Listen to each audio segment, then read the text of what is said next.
Huh.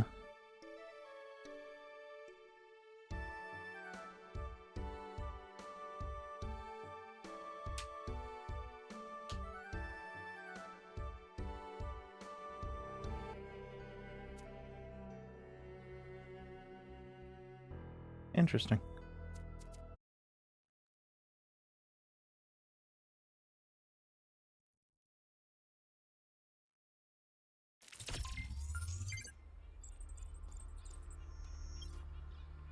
Oh yeah.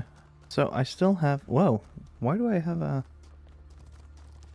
I have some question... What the fuck? Why do I have so many question marks? What all did I not do? I guess I got annoyed at my inability to hit up 6. And just said fuck it. I don't know what accent my brain was going for there.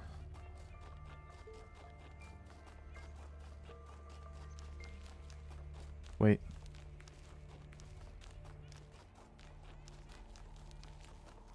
Okay.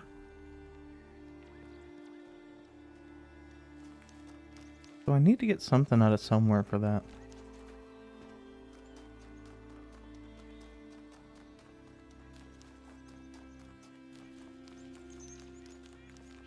What the hell was I doing?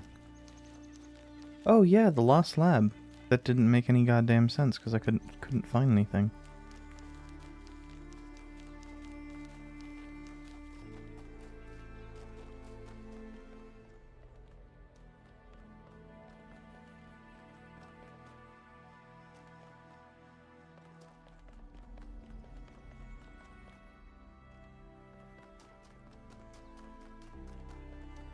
C'est la vie.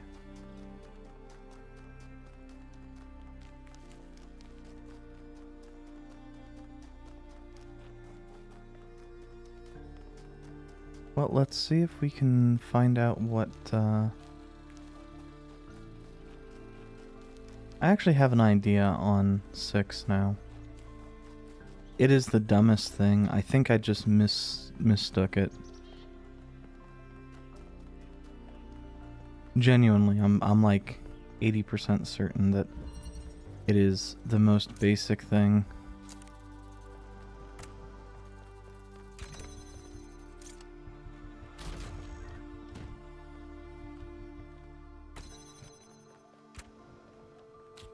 And that we didn't actually need this. Because as you can see, I can actually see both of those. Yeah, I am just a fucking idiot.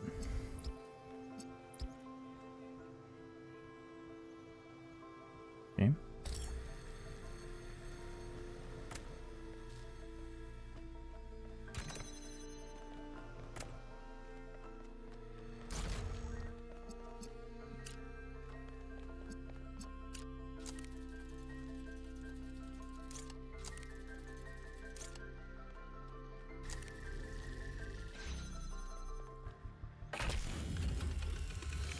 Also, it may have looked like there was some weird artifacts around this when I was coming in. Those are not stream artifacts. Those are seen on the game as well.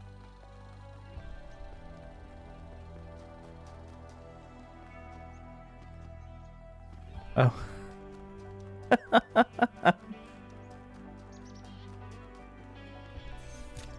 Never did do this. Poisonous Humility. Excerpted from Orthodoxy by G.K. Chesterton. What we suffer from today is humility in the wrong place. Modesty has moved from the organ of ambition. Modesty has settled upon the organ of conviction, where it was never meant to be. Man was meant to be doubtful about himself, but undoubting about the truth. This has been exactly reversed. Nowadays, the part of a man that a man does assert is exactly the part he ought not to assert himself. The part he doubts is exactly the part he ought not to doubt, the divine reason. Huxley preached a humility content to learn from nature, but the new skeptic is so humble that he doubts if he can even learn. Thus we should be wrong if we had said hastily that there is no humility typical of our time. The truth is that there is a real humility typical of our time, but it so happens that it is practically a more poisonous humility than the wildest frustrations of the ascetic. The old humility was a spur that prevented a man from stopping, not a nail in his boot that prevented him from going on. For the old humility made a man doubtful about his efforts, which might make him work harder. But the new humility makes a man doubtful about his aims, which will make him stop working altogether. From Miranda to Athena, Excursion Report 3. It's incredible. There's an entire submerged town just off the coast, surprisingly well preserved. Sailing over it, I finally understood what did the ancients mean by eerie. I obviously couldn't have the kind of physiological response they did, but I think the mental response was pretty close. A contradictory response, part melancholy and part fascination. It's strange how tragedy and destruction make the beauty of civilization more obvious. Miranda. P.S. A deer got into the maintenance area and made a huge mess. Sorry, I'll clean it. P.S. I may have been feeding it.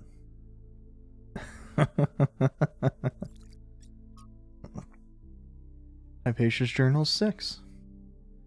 Day 296. Cornelius and Serbai went back to the dam today. We've been holding off on constructing any new humans to concentrate on building a home for them first. But there's a limit to what 13 people can do on their own, and everyone's eager to start construction on some of the more ambitious structures. Serbai's kindness and patience is something that we'll certainly miss out here, where tempers can sometimes run high. And I'll miss Cornelius too. He was there when I was born, and he's just as much a father to me as Athena and Alexander Drennan are my mothers. But I suppose I can always go visit them. The dam isn't that far, and once we complete the monorail in a few decades, it'll truly only be a few minutes away. And what are a couple dozen years, really, when you might live forever? That is actually a pretty valid point. Something I really like about Alex, one of the reasons why I'm here doing this, is that she's really humble. She has this incredibly positive view of humanity. She believes we can accomplish anything, but it's not about her. She doesn't think that she's smarter or better than anyone else. She just looks at us as a species, and even though she can see how small we are in the grand scheme of things, she thinks that we could conquer the stars and give meaning to the universe. Even now, even when none of us are going to live to see it. Isn't that awesome? Oh, did I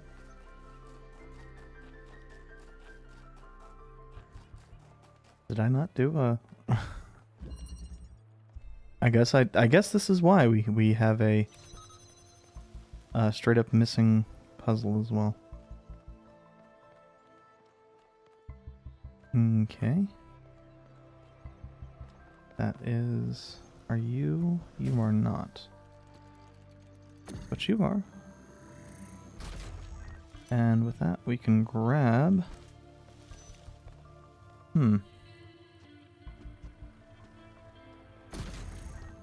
So, the driller is of obvious import, but...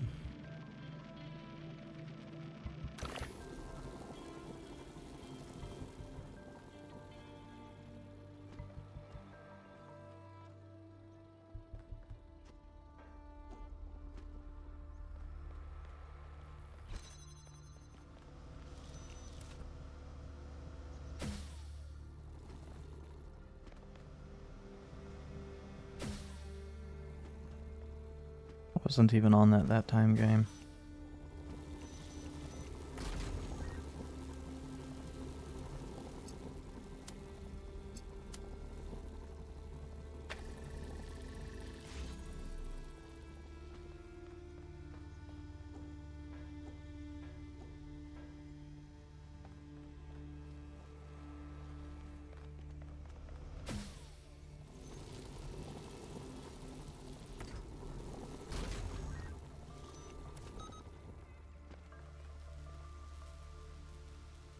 Okay. I think I fucked that up.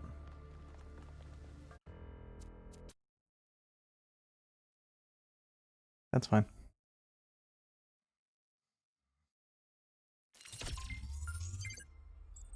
A second look at everything is probably...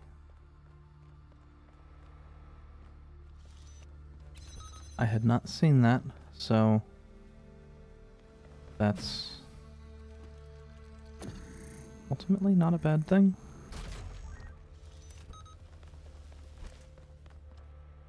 Hmm.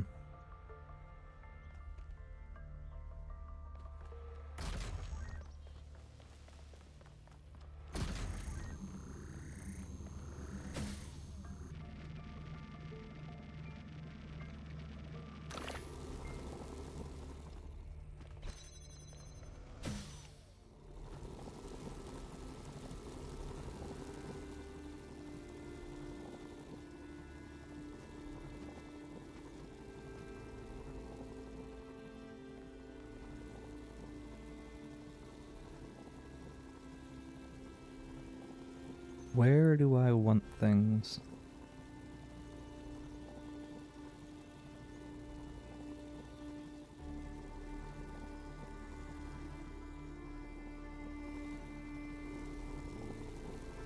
It's probably fine.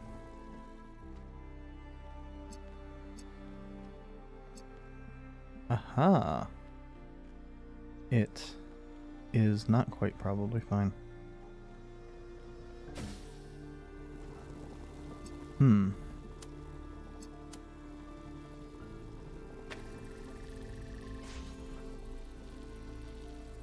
So...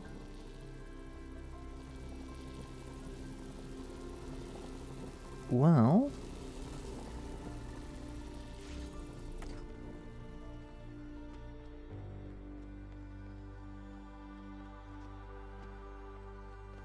I'm being real dumb.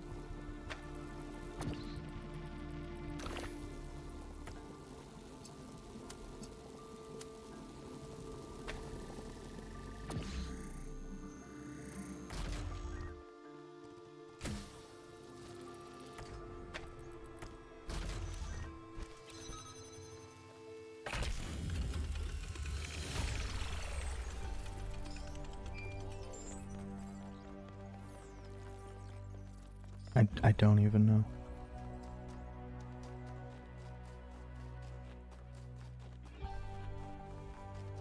Okay, so we got one more question mark that I can see. Probably gonna be more... oh yeah, we'll also see the half-filled, well, almost half-filled Golden Gate.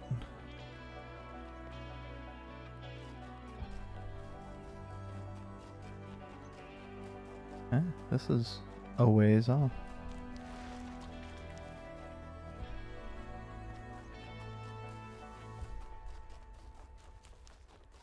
What even is it going to be?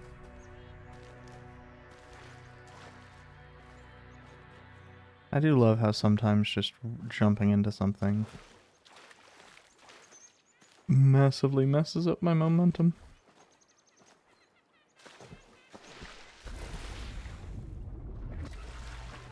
Damn. Deserved. I got cocky. And I think it's sending us back to our last spot. So of course, forever away. In that case, let's just enter the tower.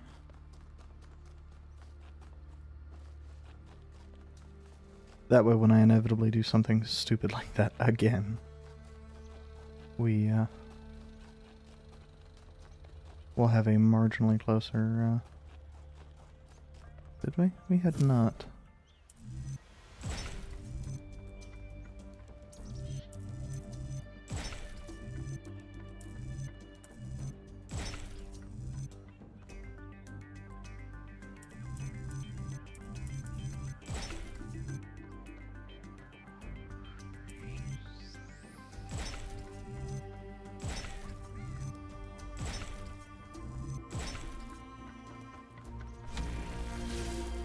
At least that one was easy due to half of them being only one possible solution.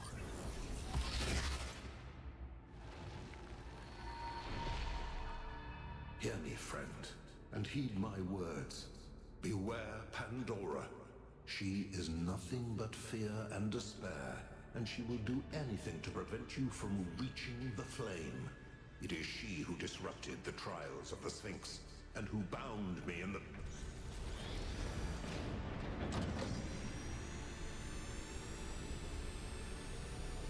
Interesting.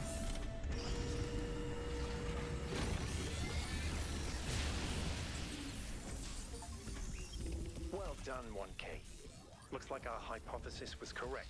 The megastructure is opening again. Everyone come to the VTOL, please. It's time to find Athena. What about Pandora? She seems capable of displacing or controlling the other entities.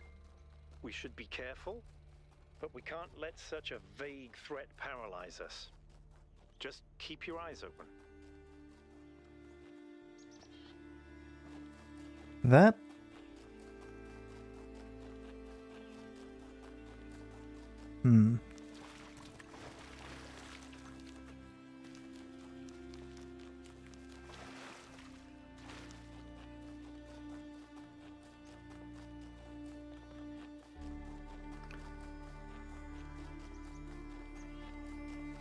I can't think of the word. I suspect something's gonna happen to Byron. Or I guess to somebody on the... It doesn't need to be Byron.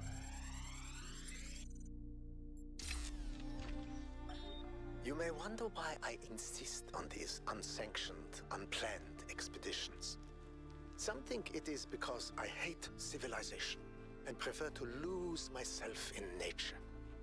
This is precisely the opposite of the truth. It is because I love New Jerusalem that I have to leave. Because it is only when I am here that I fully appreciate what the city means.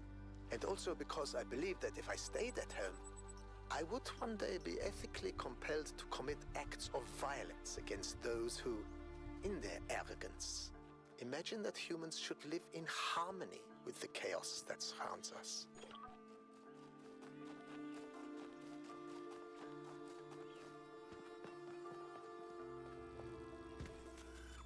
I appreciate the amount of character, a lot of... There's something I've been thinking about. I know the New Alexandria disaster was traumatic. I know accidents like that make us think that it's best to stick to what we have. But what about all the accidents that have happened in New Jerusalem that nobody talks about? The collapse of the Rakovsky building.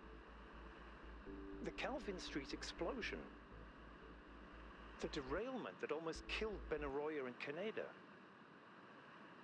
All of those happened because we stopped investing enough resources in our civilization. And if Melville hadn't been put in charge of city maintenance, this would still be... It will happen again, either way. With how little we have to work with, it's only a matter of time. You see, there may be a price for pursuing progress, but there's also a price for not pursuing it.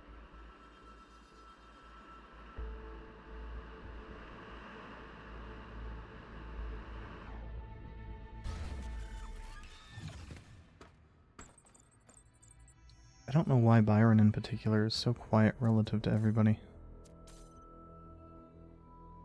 Yeah, I have everything reduced relative to the voices. Wait. Huh? I did go back to the megastructure, right?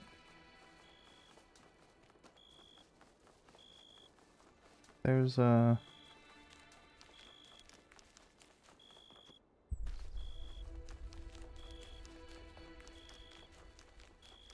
Sphinx or something? Yeah, it is Sphinx.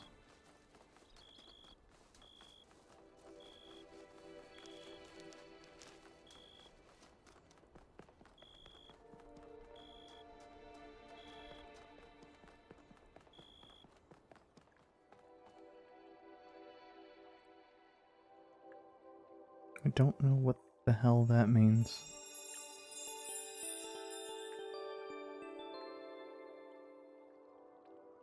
Oh, this is a pun.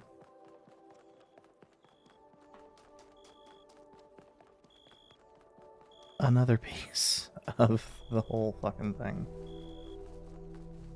Where was the VTOL? I think it's near the... Yeah, it's right there.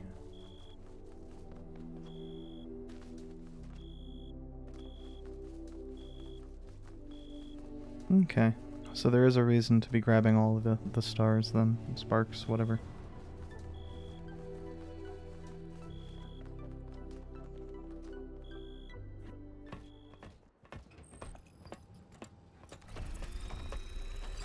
All right, here we go again. Our main objective is to determine the relationship between the megastructure and Athena. Did she find it? Did she build it? Why was she here in the first place? Explore, dig up anything you can. We need to start finding answers.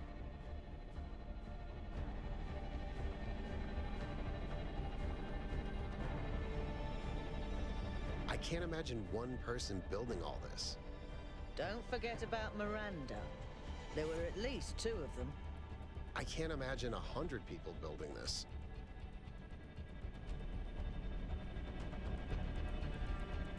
I know it's just because of the slope. Everyone, have a look around, but stay in touch and be careful.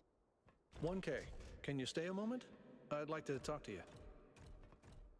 I always feel like we're going down at a weird angle. I know you can't wait to...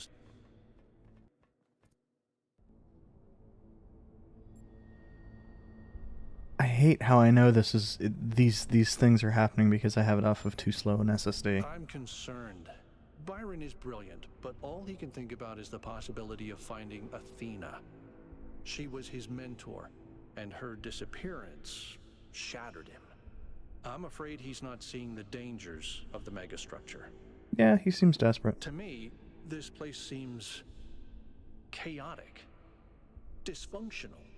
Yes, it's all very impressive, but I think it's broken. And what we're seeing is, it's nonsense, frankly. You've interacted with it more than anyone. What do you think?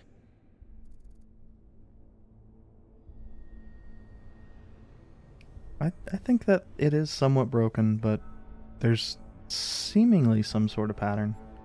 But it could just be the whole... I don't see it. We're really good Or at at seeing least I'm patterns not where there aren't any. convinced that the pattern is meaningful. Maybe Yeah. I'm wrong, but please, be careful.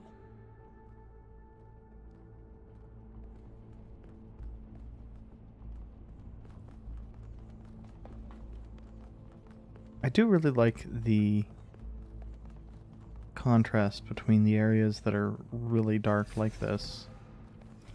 Have great... Deeper into the megastructure. Not quite sure where I am. Seem to be right in the middle of the machinery. Please, watch yourself, Byron. This is incredible. I don't even know how to describe what I'm seeing. I don't think this is a building. I think this is a machine.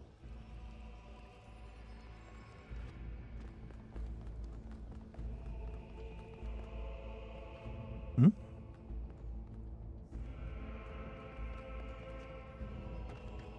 So we'll be going through that door, probably on our way back.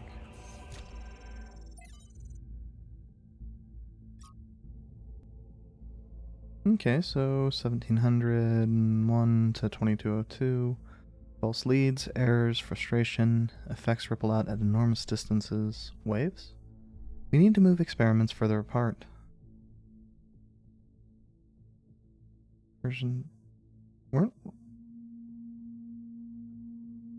Weren't they on a... Oh, yeah, I guess when they discovered that something was all fucked up, they restarted their versioning numbers.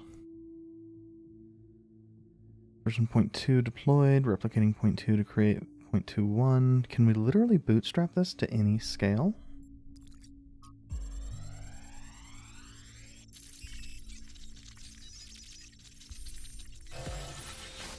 Oh, that one stopped at 250 rather than 251. Why don't you just tell people that they're wrong? If you tell them the truth, they'll listen. It's not that simple.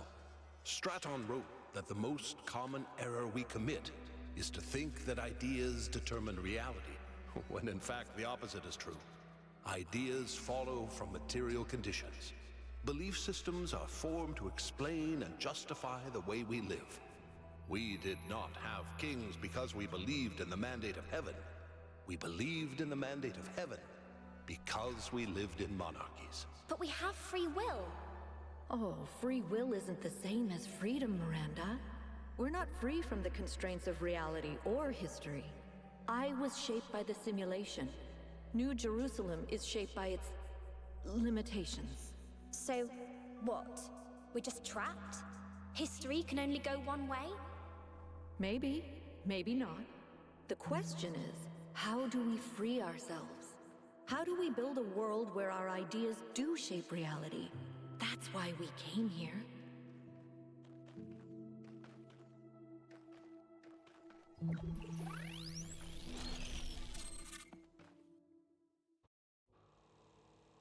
So Cornelius knew about this. Athena's here. She built this. That other voice, was that Cornelius? It definitely sounded like him. Come to think of it, he went on a research expedition around the time Athena vanished.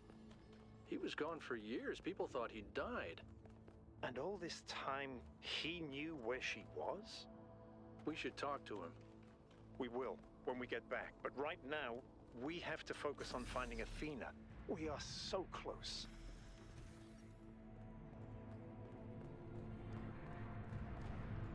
To a certain extent, it kind of feels like maybe Byron's lost the plot.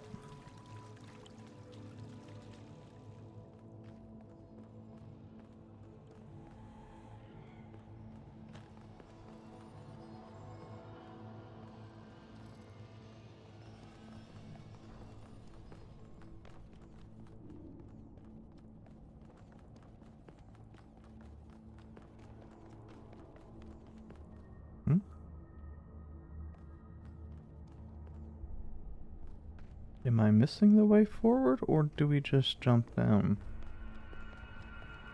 Are those surfaces magnetic?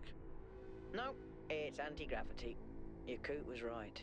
I should have known.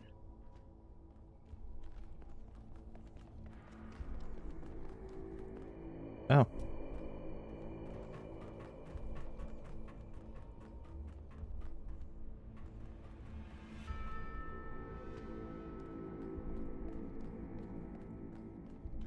"1K, I'm over here. Hold on. I'll open that door for you."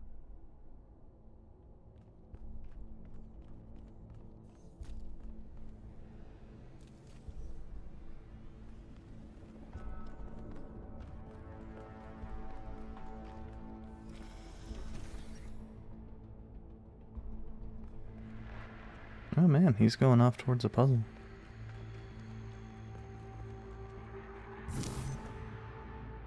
Okay. I got worried for a second that we wouldn't be working in 3 dimensions. Oop.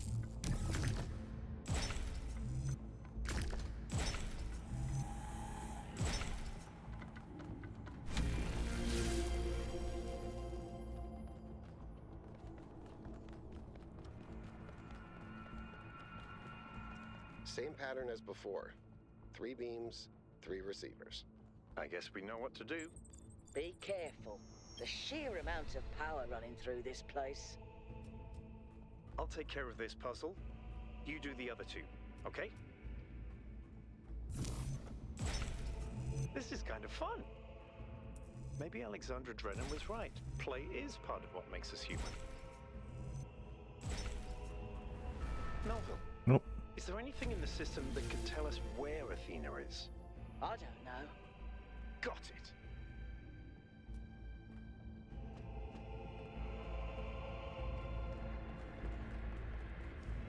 I understand it's anti-gravity, but not being able to jump there.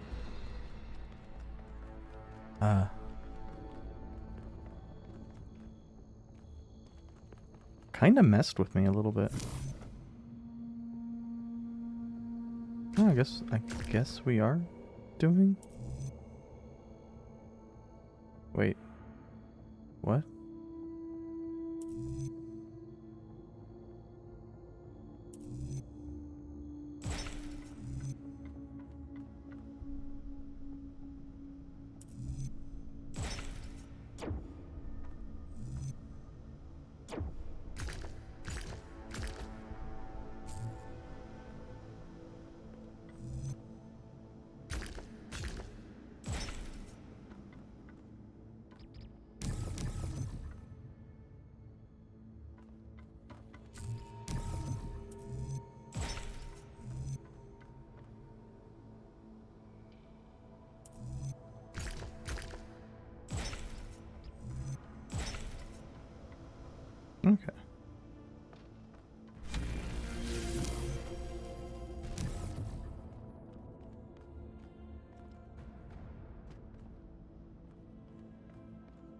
there's actually just nothing over here. Interesting.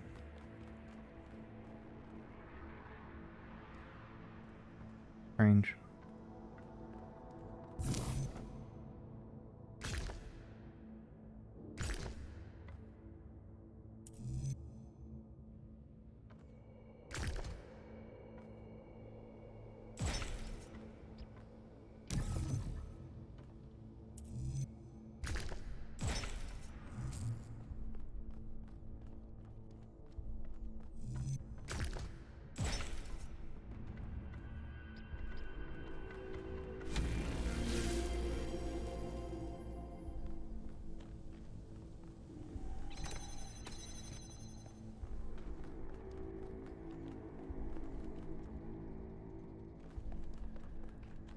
Ah.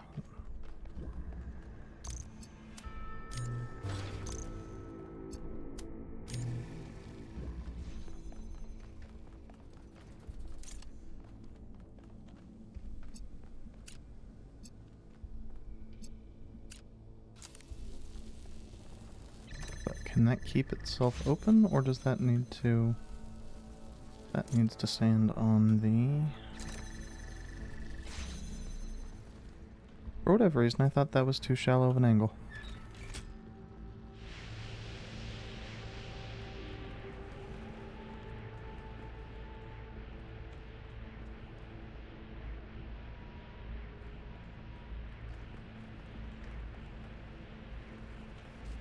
And I have already forgotten which side it was we came from.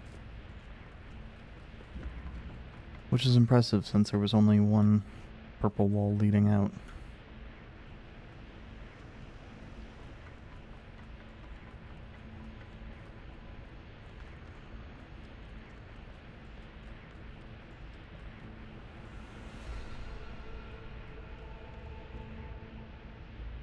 Oh, we still need to do the green, which is up there, which we get to by...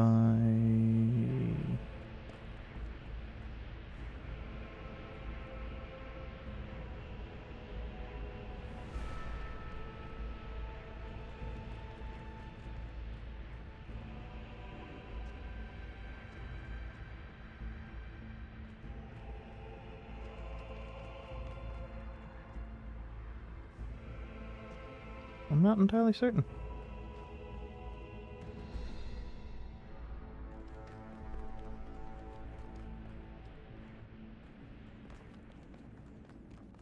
I think if we go back, this might...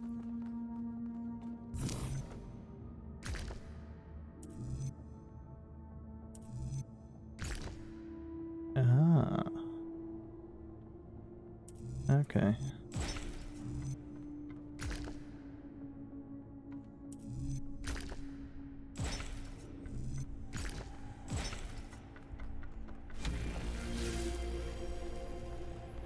Yeah, it looks like this is leading over towards the, Oh, apparently it would have led to both.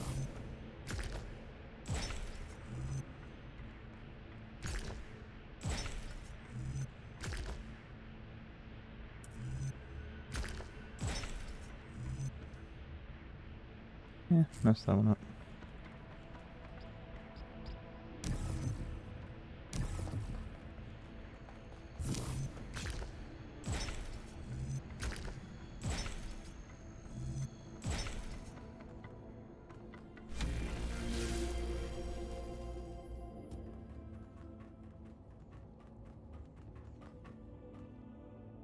I would like to verify once we finish with this, but I will honestly probably have forgotten about it by then.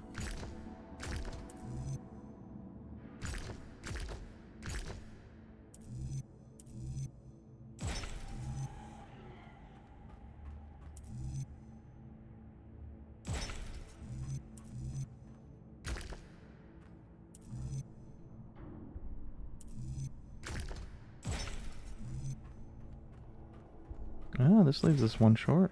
Interesting.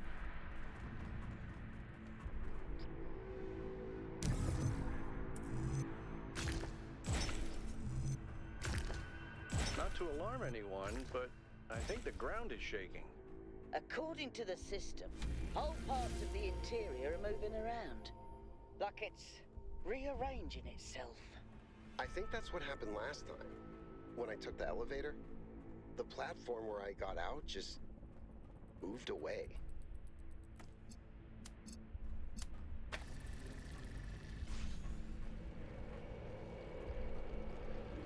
Okay, so we got a driller.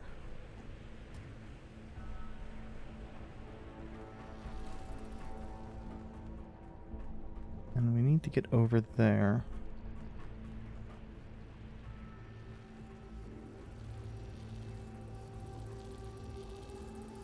Let's grab this so I can actually, well, let's swap, because I can't actually tell at a glance which of these walls is... Okay.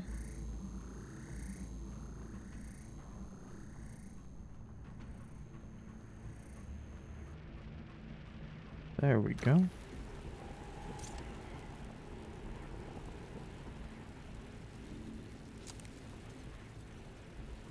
Grab and swap our driller again.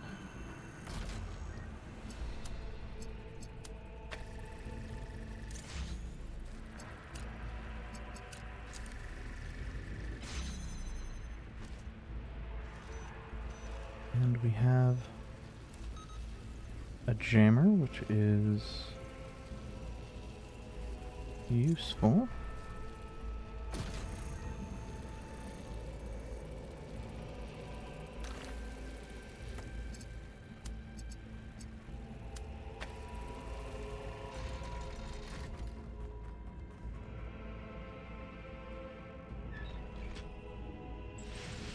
Okay. The gate's opening. I'm heading in. It's weird seeing Byron being so proactive. But we want to do that other path. I mean, I might need to do that other path to get down anyway, but...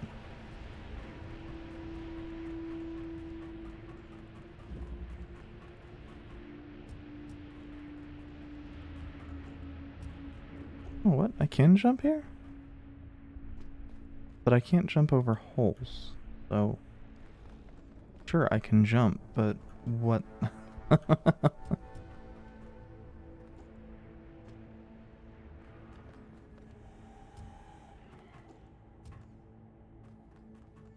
What's the point?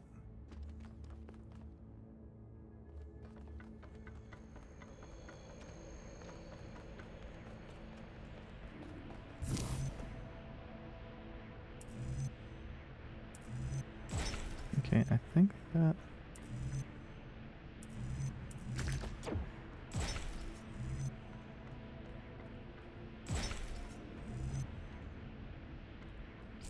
Okay. We do this... Sort of. We can get to the other side, but it's not...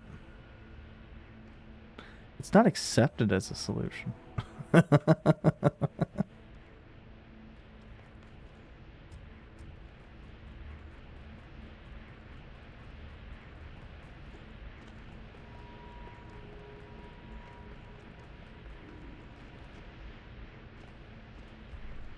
yeah.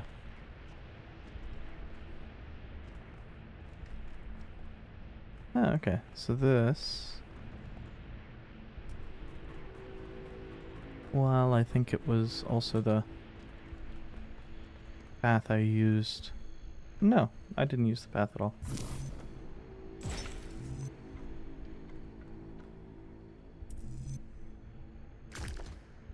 Oh. Oh, okay. Let's...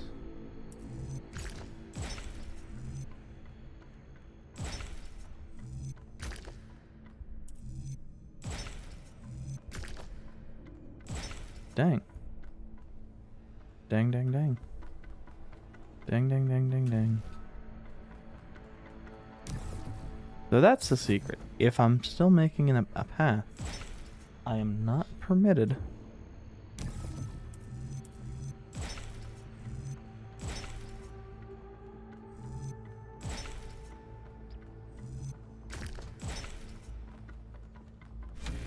until it has been confirmed to jump. Good to know. Good to know.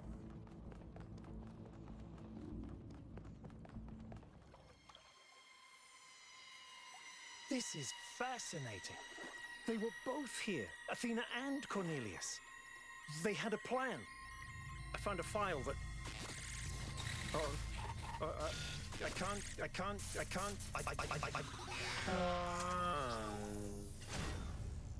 Byron's trapped in the overload. He's failing to disconnect. The whole system's going haywire. 1K, get out of there! Everyone back to the VTOL! Well, fuck. We have to go. Now, 1K, get moving! We can't just leave Byron behind. We can't get to him. We have no idea where he is or what's happening to him. But right now, if we stay here, we could all die.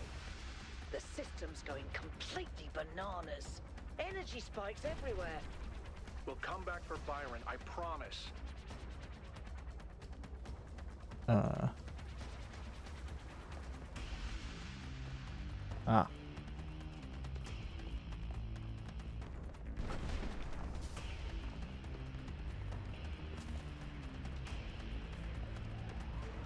What have you done, you fools? Mortals are not meant to tread these halls. Why will you not heed my warnings? Because you're a bitch. I'm not trying to harm you, creatures of clay. Sure. All I wish is to protect you and the rest of your kind. What more must I do to make you understand? If you cannot be reasoned with, I must bar your path.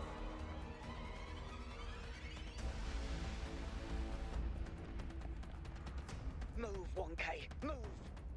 I'm trying. I'm just an idiot. Ooh.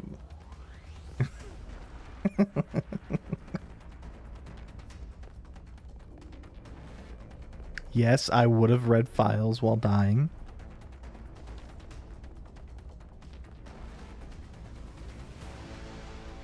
These energy emissions are messing with the VTOL systems. Okay, I think I've got it working.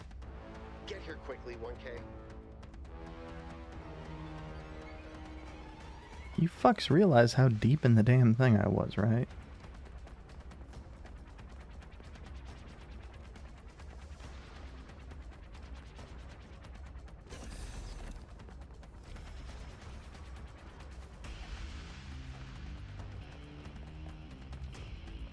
Also, this music feels very Titan AE.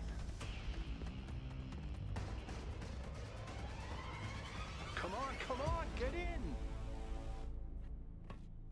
Get us out of here, Yakut.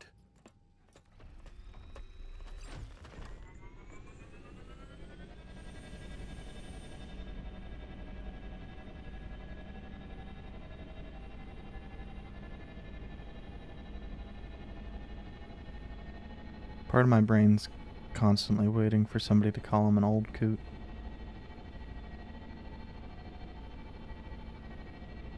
Okay, we're out. Now what? Looks like the southern sites are active. The readings are strangely jumbled, though. Should I set us down? Yes, but just to drop off Melville. What? We're going back to New Jerusalem. This situation has gotten out of control. We need to regroup. Rushing in blindly isn't going to save Byron. But we also need someone to stay here and keep an eye on things. Melville, that's you. All right. I'll see if I can make any sense of these systems while you're gone. Just keep a safe distance, okay? Will do. Good. Well, 1K, I guess it's time for you and me to take a nap.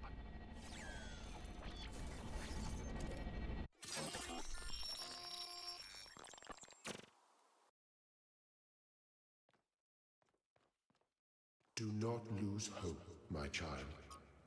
In these difficult moments, find solace in your friends and in the home that...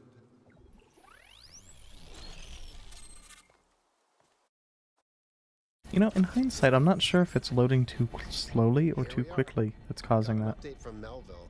The power spikes are continuing, but no news from Byron. All right. Thank you, Yakut. You get the VTOL ready for the next trip. I'll talk to the mayor. 1K, please head over to the Museum of the Simulation and talk to Cornelius. Let's see what he has to say for himself.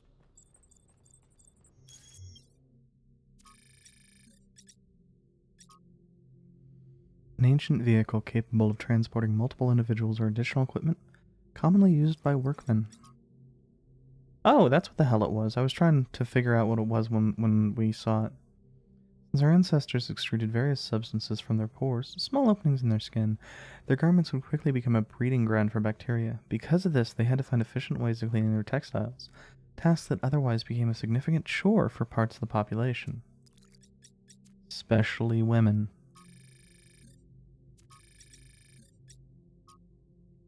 Since for many groups of society that it was a chore that fell entirely to women. What did puzzles represent to the founder? Whatever they may mean to us and our culture, what did they mean to her? We have no record of her speaking positively about puzzles. She certainly never expressed any interest in solving more of them. So what if to her they weren't trials to overcome or challenges to enjoy, but a trap she had to escape? Wasn't all she wanted at the end to stop solving puzzles and start living a free life in the real world? One of the founder's labs seems to have collapsed. I guess that shows that even the founder has limits. There's no human building that can survive without maintenance. Roots are, after all, stronger than concrete. Unless she destroyed it on purpose, of course, but it seems like the ceiling just came down. Not 100% sure, but I think the puzzle clusters on the island correspond to the presence of labs. Except the lab near our base camp, which doesn't have any puzzles attached to it. Although it does have other strange structures surrounding it. Are the puzzles guiding us to the labs? Or are we just finding the labs by accident?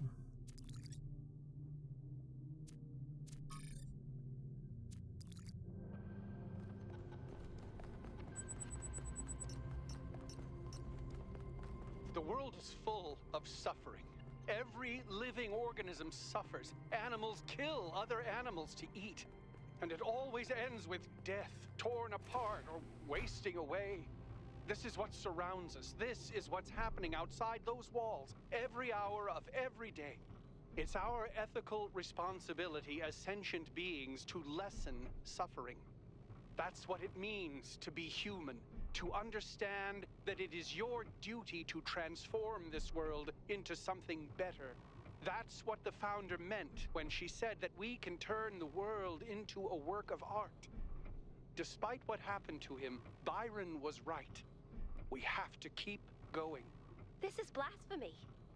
Byron was punished for failing the founder's trials. And you want us to dig deeper? Just because you can't accept that suffering is natural and necessary? Please, everyone, stop using the public frequency. If you want to argue, use your interface or speak in person. I do appreciate that every single time Thekla has posted or said anything,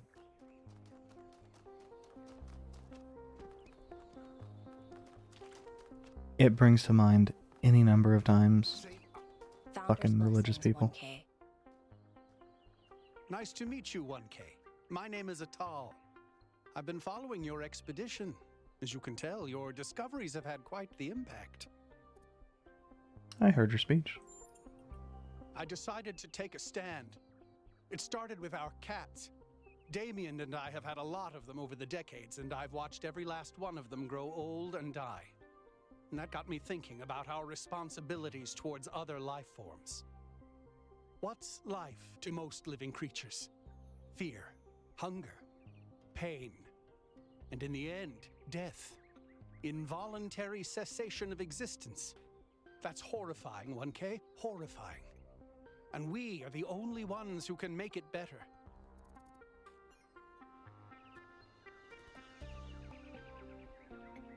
So you mean we re-engineer the whole planet? Yes. Carefully and slowly, but yes. That's what civilization is. That's what it's always been. Creating structures to lessen suffering. But this time we include everyone. We use our intelligence to get rid of as much of the horror of existence as we can for all living beings.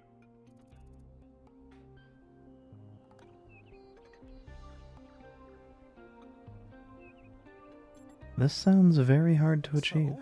Lot lots of necessary things are very difficult to do. We're the species that eradicated polio, went to the moon, created artificial intelligence. We need to start thinking bigger. I mean, I agree in principle that, you know, we've always done things to lessen at least our own suffering. I mean, look at all of the plants we have engineered to maximize production instead of their own survivability. Corn, great example. I'm glad. Please, when you get back to the island, make sure Byron's ideas aren't forgotten. People in New Jerusalem are starting to realize a different future is possible.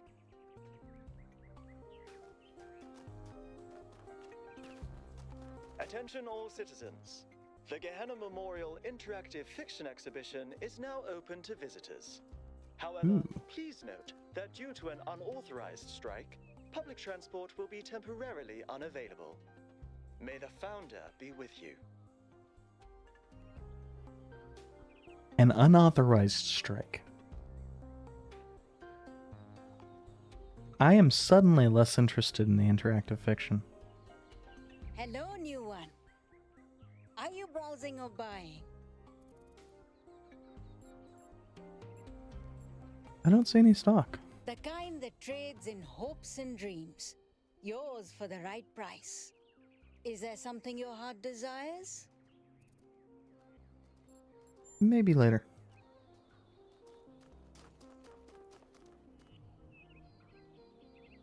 Oh wow, it's you. You're 1K, the incarnation of the goal. Man, this is exciting. This is more exciting than I thought it would be. How are you? What does it feel like? Do you know where the founder is? Do you know who Prometheus is? Can you tell me what to do with my life?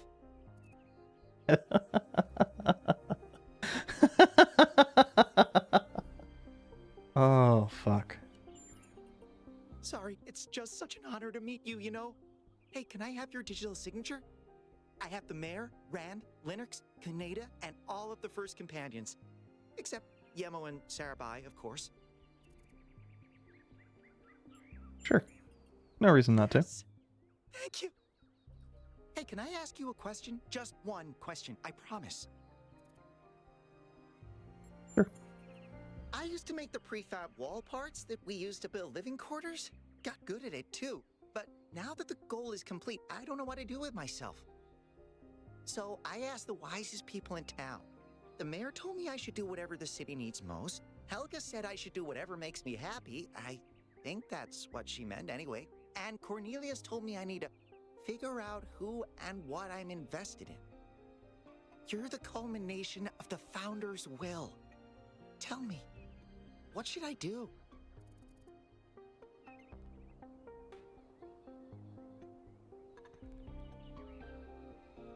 I think Cornelius is right. Because I think Cornelius's path will lead towards that happiness. Thank you for the advice, 1K. It means a lot. Biggest fan. Tell what to do with his life or not. I certainly am glad. Oh, 1K. What are you doing here? I'm looking for Cornelius. Ah, I assume it has something to do with your expedition? We. I must admit I haven't been following the news. Sorry, been a little lost lately. Are you okay? No, not really. When you asked me what I would do now that my job is redundant, I don't know, I guess I hadn't thought about it. I had just focused on getting there. And after you left, it all just rushed over me. The truth is, I don't know who I am without this. Creating new life, guiding people into existence, that's who I am. More importantly, I think that's who I want to be. And if we stop growing, that's the one thing I can't be anymore. That's why I wanted to talk to Cornelius. He was there at the beginning. He knows where we came from. I thought he might help me understand where I could go next.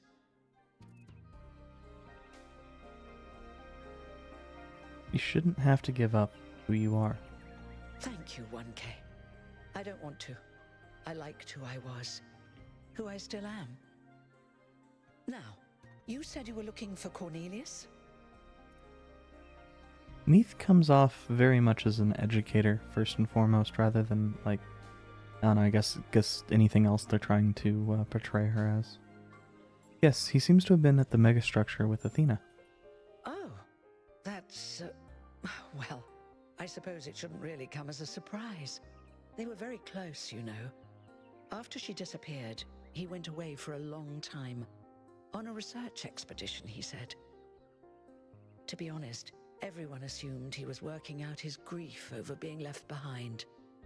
Many of the first companions were deeply shocked by her decision, particularly Byron. Where is he now? That's the thing. I wanted to talk to him about my future, but he wasn't responding to my messages. So I came here to talk to him, and he seems to have vanished. Did you check his house? I did, on my way here. And I messaged most of his other friends. He doesn't seem to be anywhere in the city at all. Any idea where he might have gone? No. The truth is that for the longest time, he barely left the museum. He was always at his terminal, working day and night. I asked him what he was doing once, and he said he was saving the past. May I access his terminal? I suppose so. It seems a little unethical, but then it is just his work terminal, right? That's all. Good luck with everything, 1K. And thanks for taking the time to talk to me.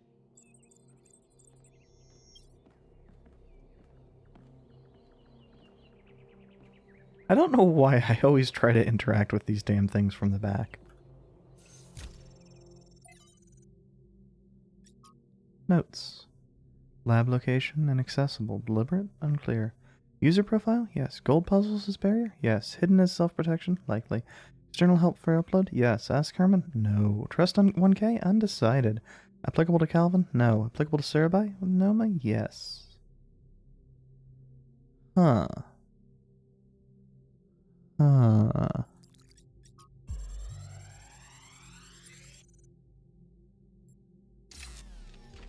So this is what Cornelius was working on?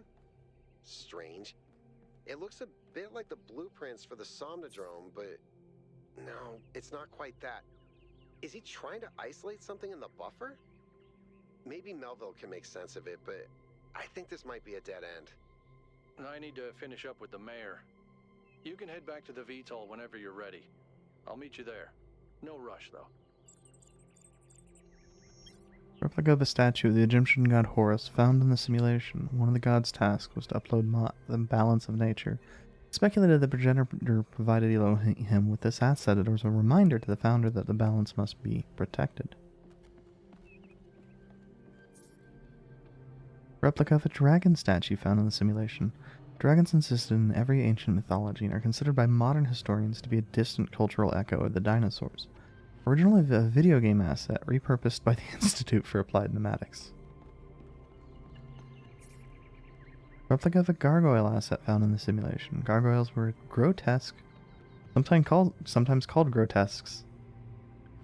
Grotesque apotropaic symbols common in the Middle Ages. The most common historical gargoyle is remembered in the... God damn it.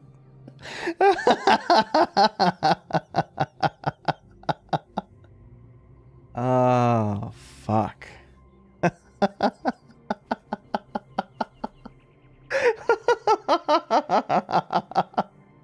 Oh, fuck me. Keith, David, and Goliath, which describes two indomitable opponents who will never surrender.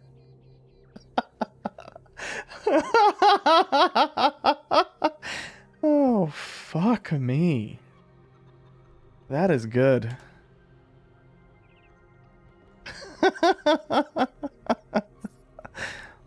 Replica of a Roman statue found in the simulation. The decay of the Roman Republic into an empire and its eventual fall in the year 1453 was a major topic of historical debate. Like the other statues found in the museum, this was a video game asset provided to Elohim by the Institute for Applied Pneumatics. Purple. Your name is Purple. Dude, you're 1K. And you're purple. Nice to meet you. Sorry about Byron, dude. That's a real bummer. Purple. Lately, a lot of folks have been saying maybe that Byron dude is right after all. Like, maybe to really be excellent to each other, we have to build something new and bodacious. Don't know what'll happen now that he's had that bogus accident. Have a nice day, dude. Purple. Replica of a computer terminal from the simulation. Terminals allowed access to files on the EL system, including many that were loaded due to errors. They also allowed the founder to interact with the Milton Library assistant. Some of the messages that existed when I first came into being have vanished. Others have appeared. How many others like me have wandered these paths? How many thoughts have been lost?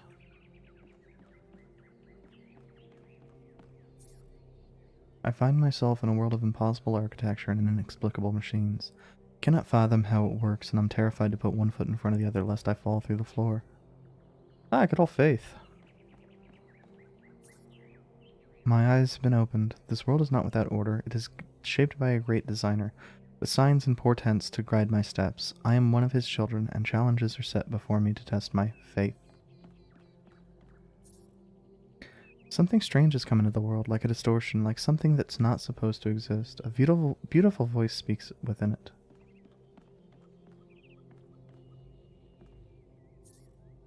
Replica of a pressure plate. Puzzle element used in Sim. They can be activated by having a weight placed on them, such as a hexahedron, a connector, or even the founder herself. Replica of a fan. A puzzle element used in a simulation. Used to propel an object, or if placed horizontally to the ground, to cause it to hover. Oh yeah, I forgot entirely about some of the ones. I straight up. Oh, that's the laser projector emitter and receiver. We got our good old jammer. We got our bots that killed me a whole bunch of times. Or wait, no, those aren't the ones that killed me. These are the ones that killed me. Yeah, the explosive mines. These are just electrified spheres. Connectors. Ooh. Ooh, ooh, ooh, ooh, ooh.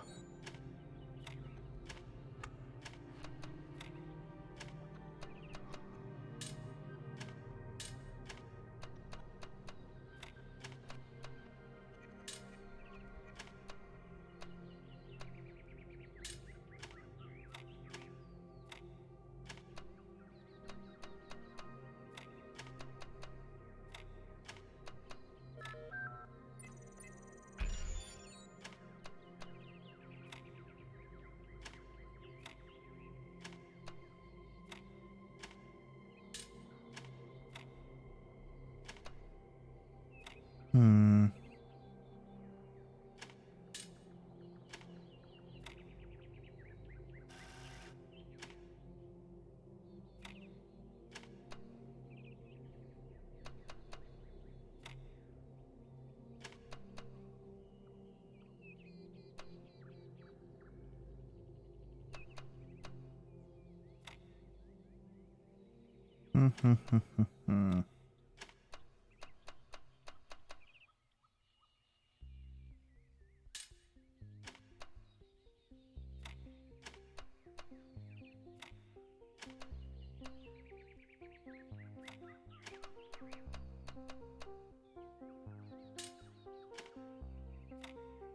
Okay, so I can get a variety of different shapes depending upon how I fuck this up.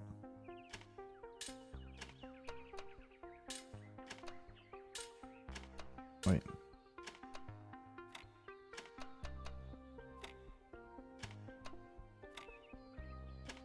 There we go.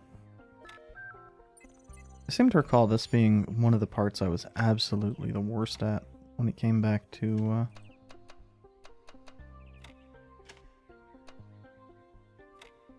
when it came down to it.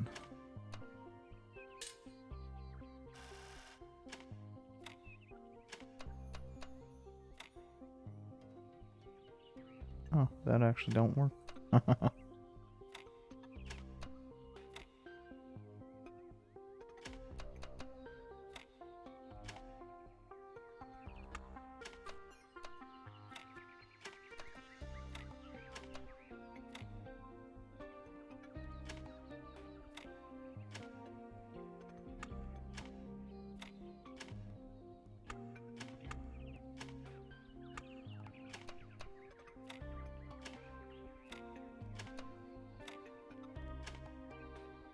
Dang.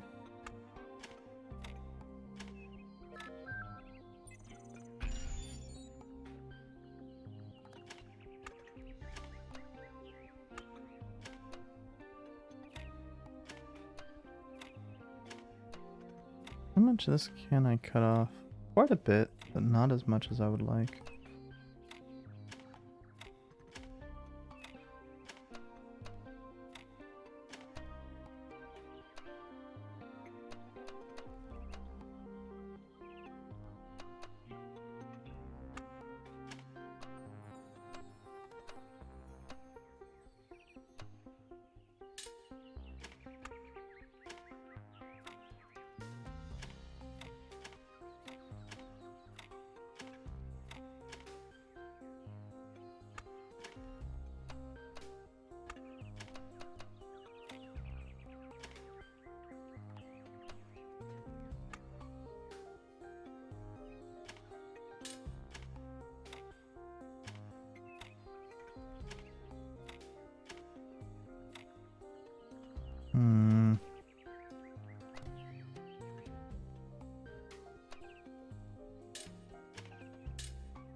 That's not useful.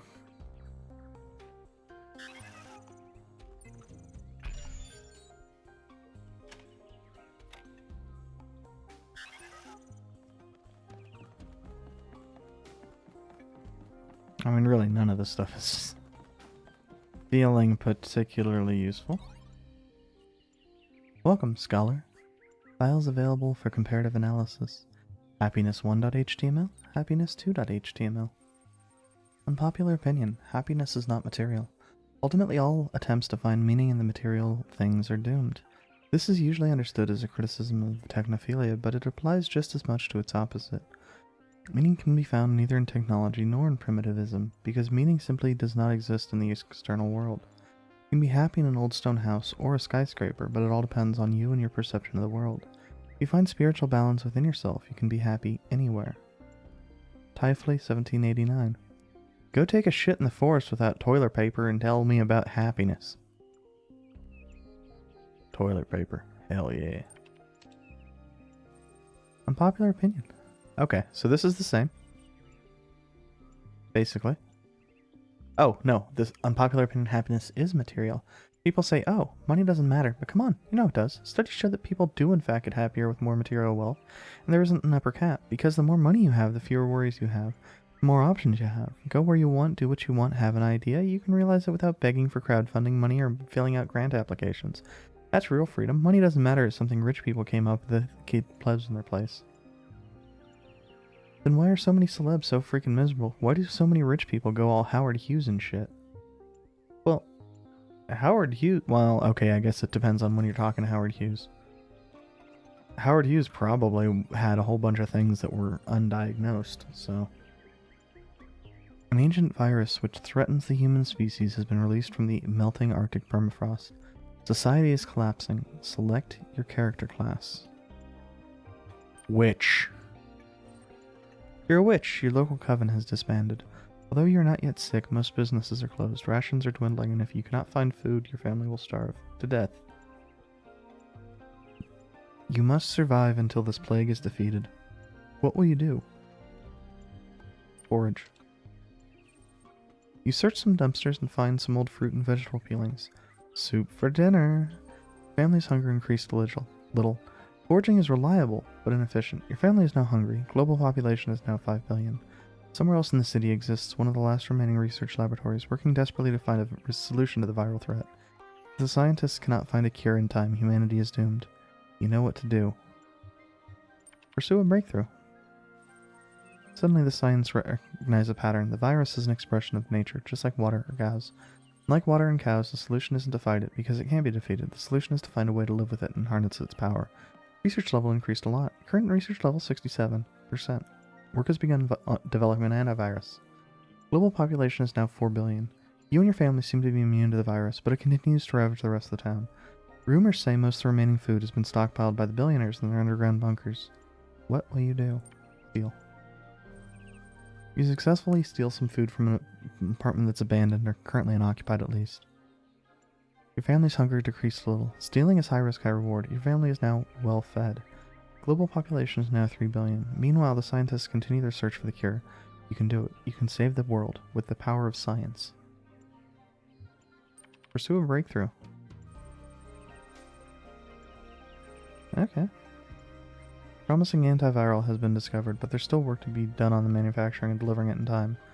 Global population is now 2 billion, and as if things weren't bad enough, as the human population dwindles, the insect population has exploded. A plague of locusts has decimated the town's unripened crops. But perhaps your family still has a chance. The insects themselves are nutritious and plentiful. What will you do? Eat locusts.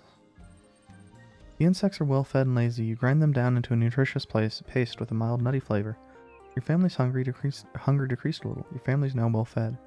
Global population is now 1 billion. This is humanity's final chance. The cure is close, but so is the tipping point in this pandemic. A race against time. Can you save the world? Research. It's not glamorous, but... Oh, I guess that did nothing. Give me just a sec. It's not glamorous, but most scientific research consists of repetitive testing of samples and regimented recording of largely interchangeable results. Little by little, this is how science happens. Research level increased a little bit. Research is reliable but inefficient. Current research level is 99%.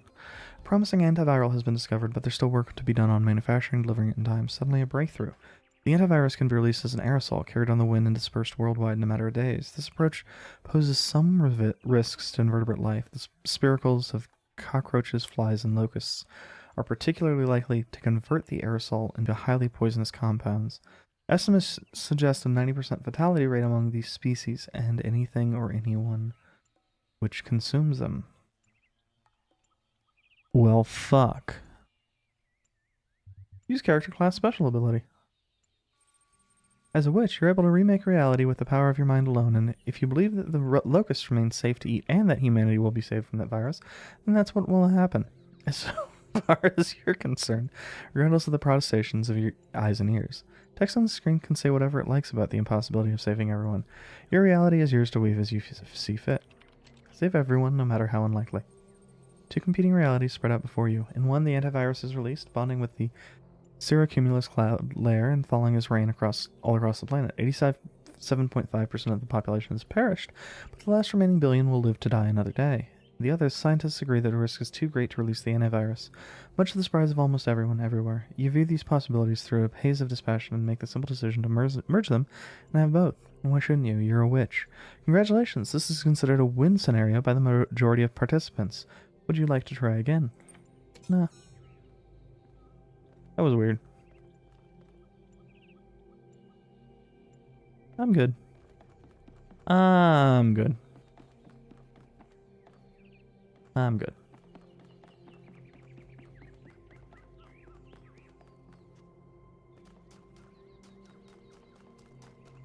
No, has the protest increased?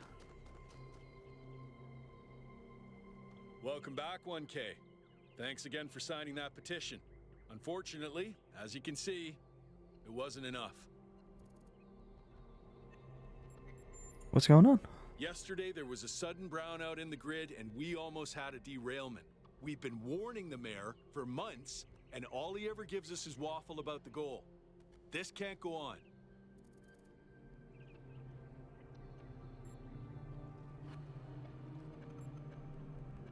I fully support you. Thank you. Your support means a lot to us. We need to get through to people. I heard it 15 times when he was practicing it. I think Catal, like many of us, feels that the time for change is long overdue. The technology you uncovered on the island is the final catalyst for that change, or it should be. I should go.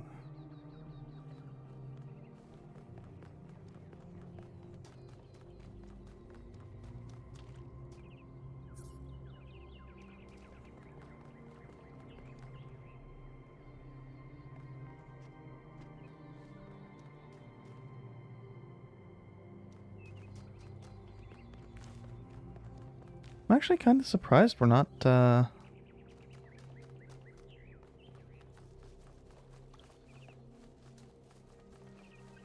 like being told to go talk to Hermanubis.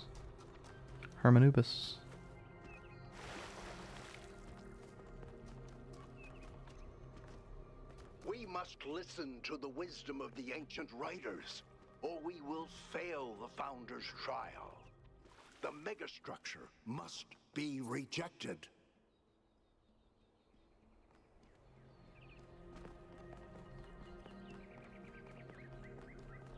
I'm good.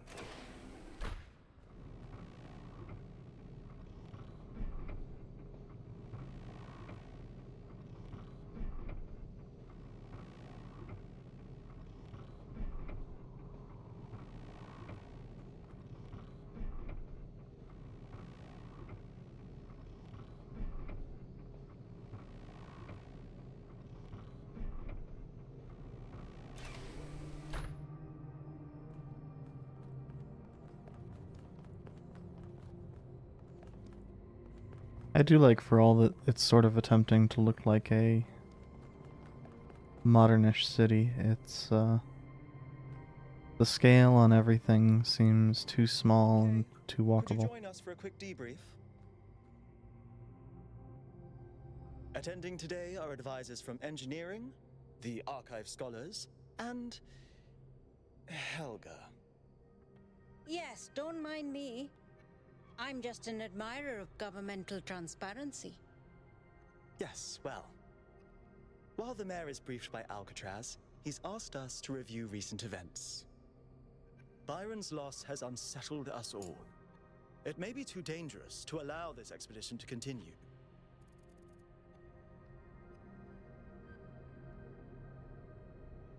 It may not be safe, but we can't leave Byron behind. I agree. We cannot be guided by fear. We must do what's right. Let's not forget the dam's falling apart. We can't depend on hydro forever. With just a fraction of the power that island can generate, we could grow this city into a planetary society. Or, quite possibly, destroy ourselves in the process.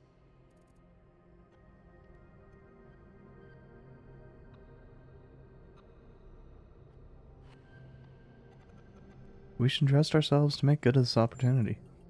Wise words from one so young. Yet I submit that island holds secrets far more valuable than mere energy generation. What could be more important? The Somnodrome, of course. If we could find a working model, it would herald a sea change in our moral and self-understanding. The question of how we should build New Jerusalem would simply be moot. How? Why? The Somnodrome was supposed to let us interact with our own subconscious code. It's a cool idea, but it wouldn't necessarily solve all our problems. My own studies prove that we operate on an intrinsic moral logic. It's what makes us human. But our access to it is only indirect. Our ancestors created art, philosophy, and parable to help bridge that gap. The Somnodrome would help us to cut out the middleman and ask the source directly. We would finally have an answer to the great moral questions. So, it's a newfangled way to make the same old mistake of judging who's good and who's bad. We're fortunate 1K preserved the Somnodrome for our study. Initial data suggests it was a prototype with substantial design flaws. But there may be a working device elsewhere on the island.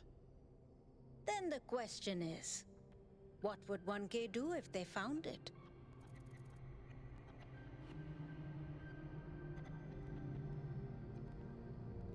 I'd keep an open mind.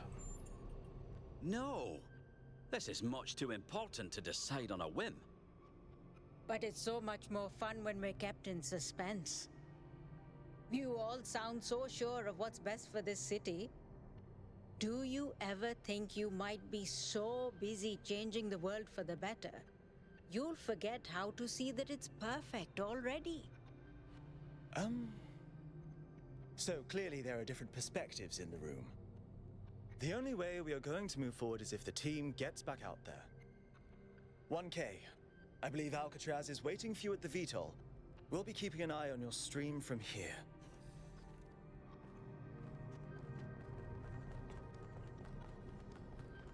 I think I chose the fun answer.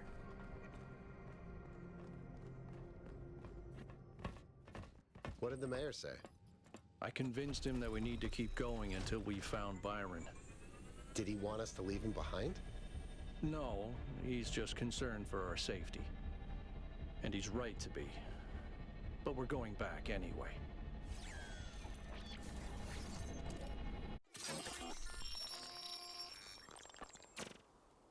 Great trials lie ahead of you, my child. But your choices will determine the future.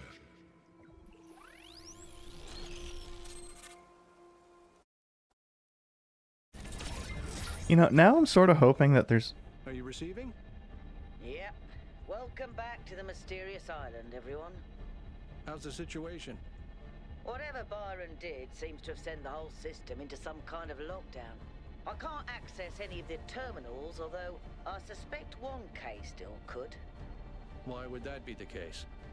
When 1K connected to the data stream, the system assigned him a user profile. The rest of us are locked out, which means I'll need your help, 1K, because a lot of stuff doesn't seem to be working. Okay. Check it out and see what you can fix. But please remember, what matters most is finding Byron.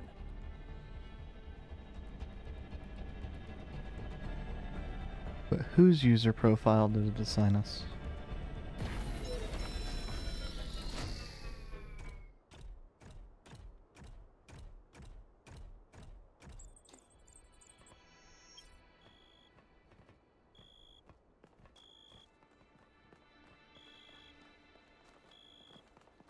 So I know we have to go down and hit that up, but I'm actually kind of curious.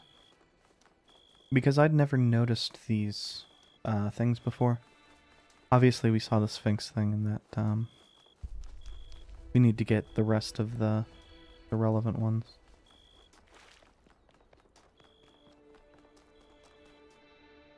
Huh. Huh.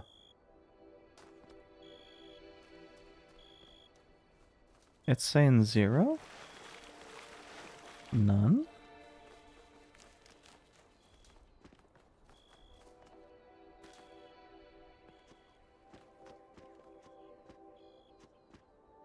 And it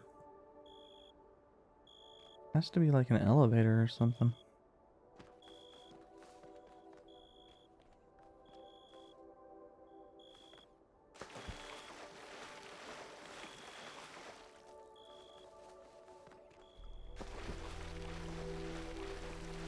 I do wish that I had checked that out after the thing now. Prior to entering Megastructure after 2. Though it probably just said the same.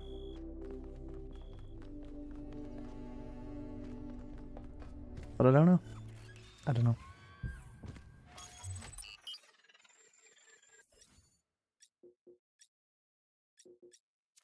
Okay. Let's... Okay, I'm sending you a little software upgrade I put together that should allow you to detect which files will lead to a data stream overload. Unfortunately, I'm not doing this to help you avoid them. In fact, I'm going to need you to search for more. I'm sorry about that. But if we're going to unlock all the systems that aren't responding, you'll have to connect to the data stream. Possibly more than once. It's the only way for me to get access. No, I'm fine with that. Sure, it's dangerous, but it is, as she says, the only path forward.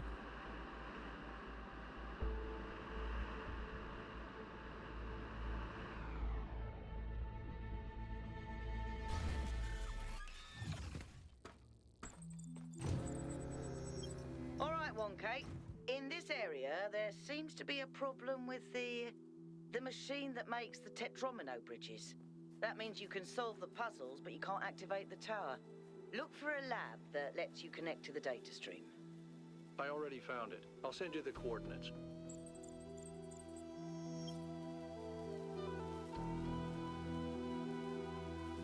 That is neat as shit looking.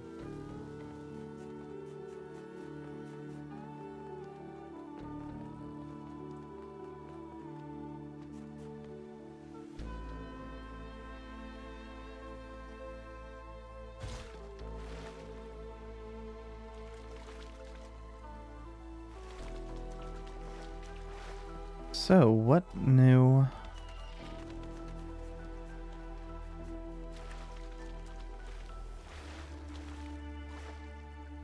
The fuck?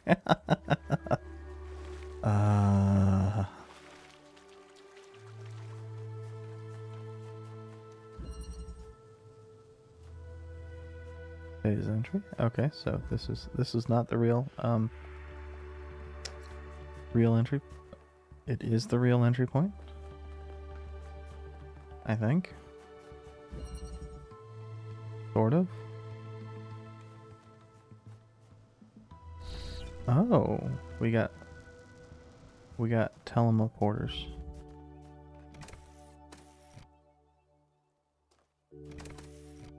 Huh.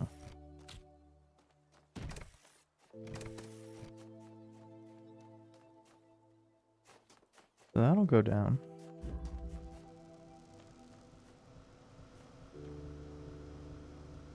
We can...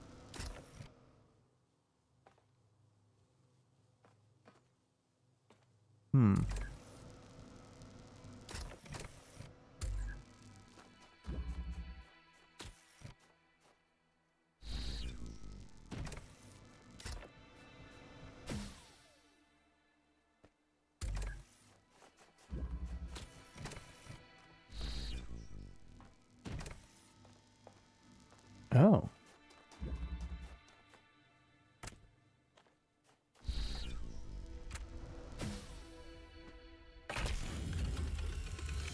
We actually needed all three pieces.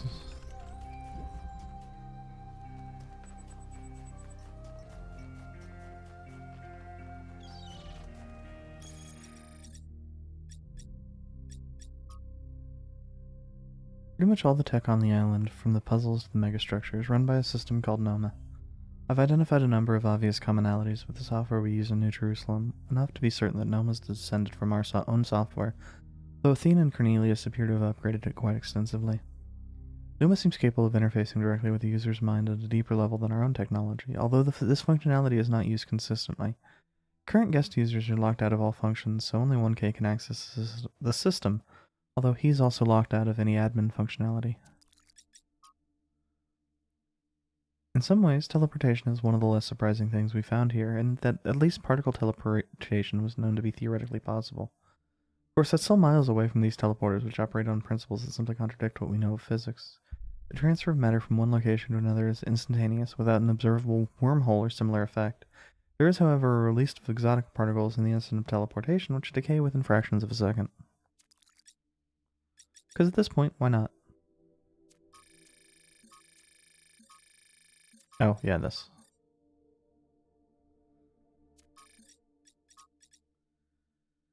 The expedition to the Founder's Island has suffered a serious setback, as all contact with Byron was lost during a foray into the interior of the megastructure.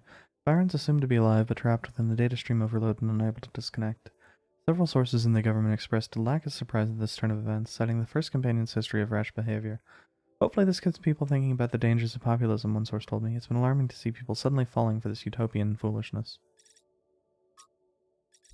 I'm very happy to announce the Gehenna Memorial Interactive Fiction Exhibition is now open to visitors. Come play the 3 winning works at the Gehenna Memorial Pavilion. Finally, can't wait. Wonderful news I'll be attending today. Nice.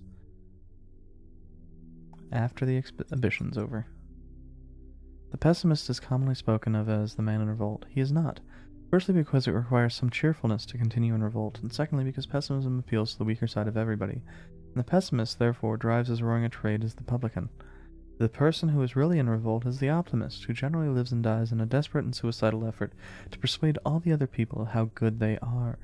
It's been proved 100 times over that if you really wish to enrage people and make them angry, even unto death, the right way to do it is to tell them that they are all the sons of God. Jesus Christ was crucified, it may be remembered, not because of anything he said about God, but on the charge of saying that a man could, in 3 days, pull down and rebuild the temple. Every one of the great revolutionists, from Isaiah to Shelley, have been optimists. They have been indignant, not about the badness of existence, but about the slowness of men in realizing its goodness. The prophet who is stoned is not a brawler or a marplot. He is simply a rejected lover. He suffers from an unregulated attachment to things in general. Rip Byron.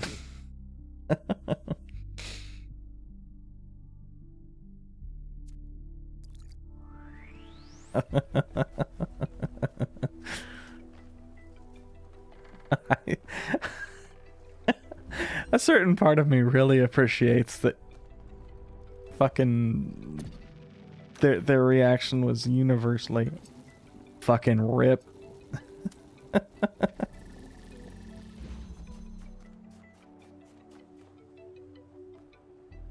Okay. But can we...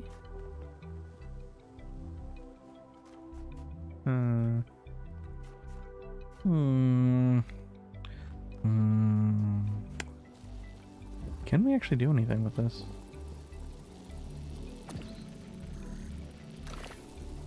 I posit that the answer is... kinda maybe?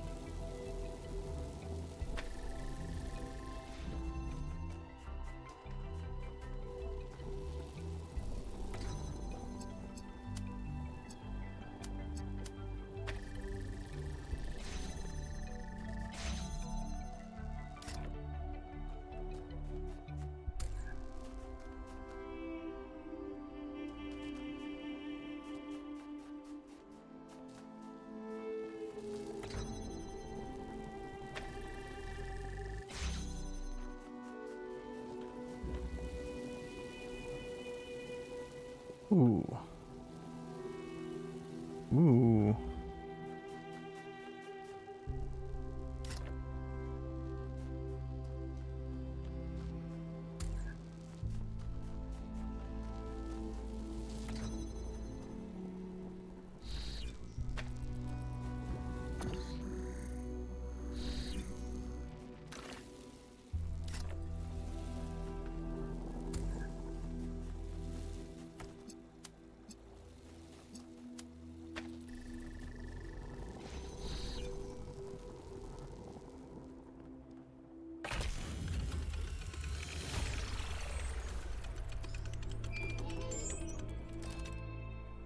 The fuck?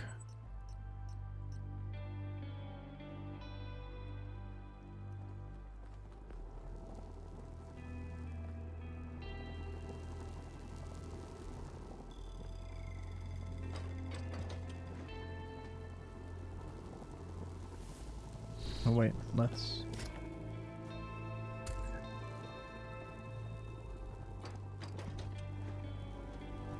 Because I need to take the driller over there, wherever the hell I left the driller.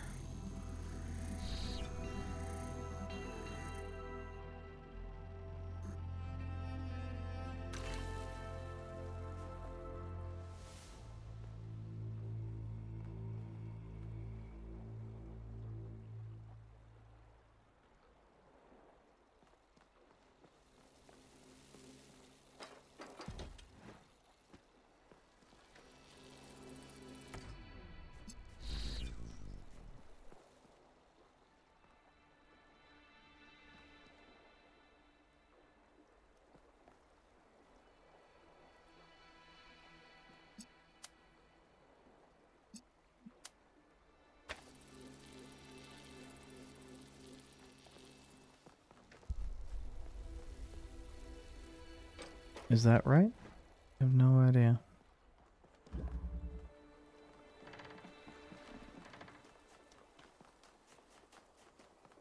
At this point, I don't even... I don't have the knowledge to know if it's... anything.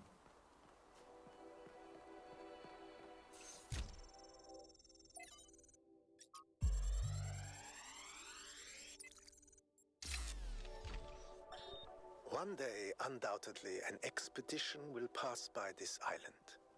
It will seek to document facts and statistics to enumerate reasons for us not to look more closely.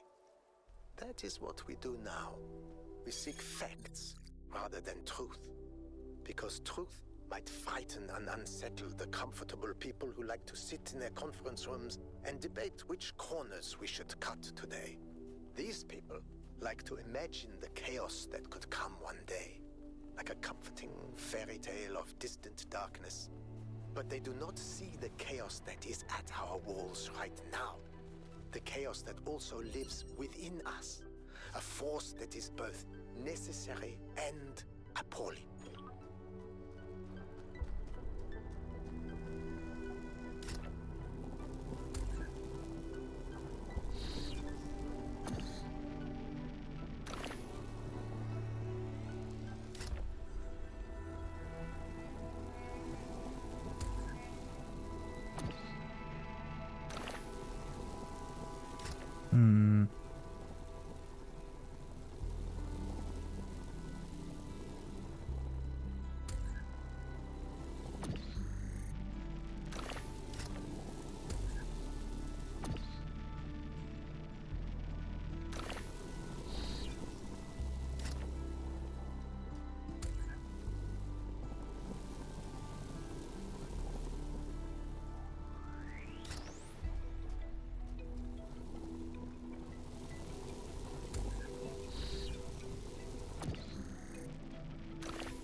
My brain is struggling mightily with this one for some reason. So...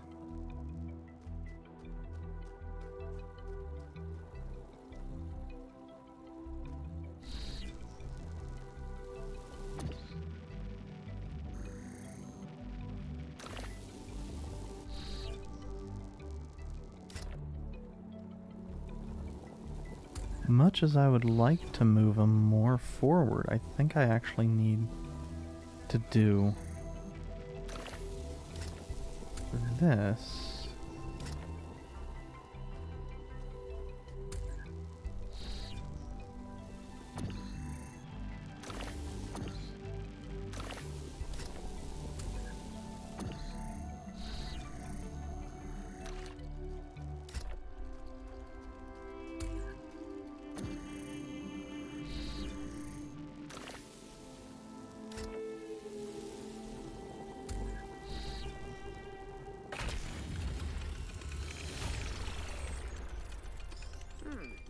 Every one of these clouds seems to contain exactly the same amount of energy.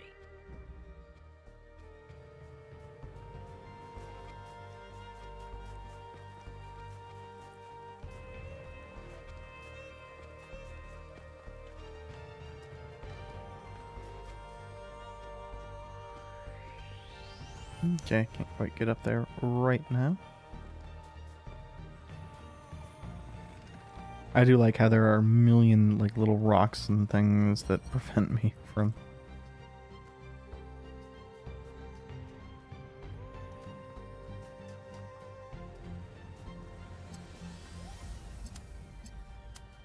getting easily through.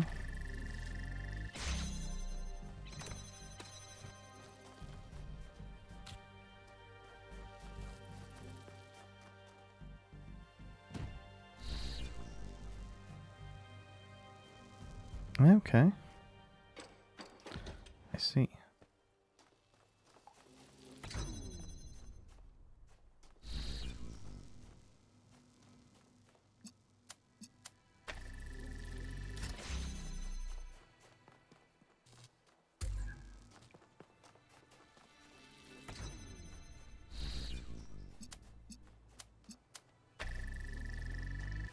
Actually, this one doesn't matter anymore.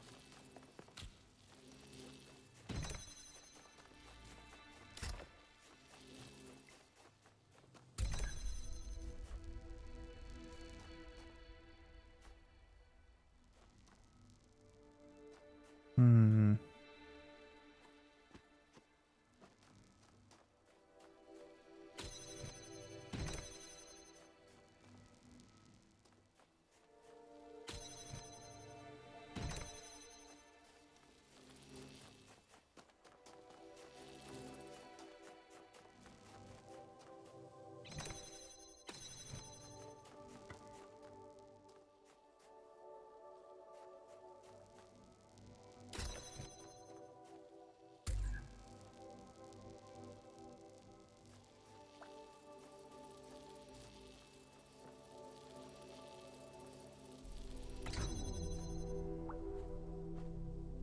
Okay.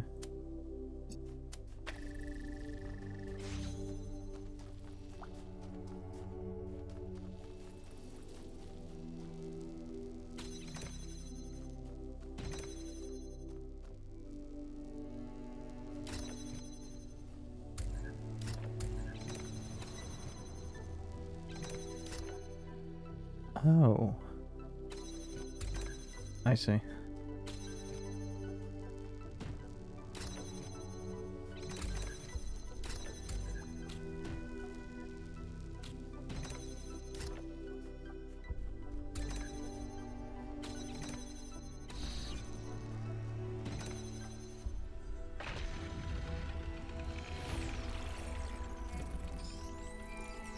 I wouldn't have were I not forced to get to there. You know, a couple of years back, we went on a scavenging expedition to an ancient industrial complex south of New Jerusalem. It was enormous, sprawling, an area many times bigger than our whole city, just dedicated to manufacturing. It was incredible to think about the sheer variety of things they produced. And it made me realize how austere, how restricted our lives are. You know how most ancient structures are overgrown? It's kind of pretty, but in a sad way. Well, this one wasn't. There had been some kind of chemical spill. I don't know if it happened while the structure was still operational, or if something had just rotted through, but it killed everything. Even centuries later, nothing could grow. It didn't have to happen that way, and history doesn't have to repeat itself. But we do have to remember that it did happen once.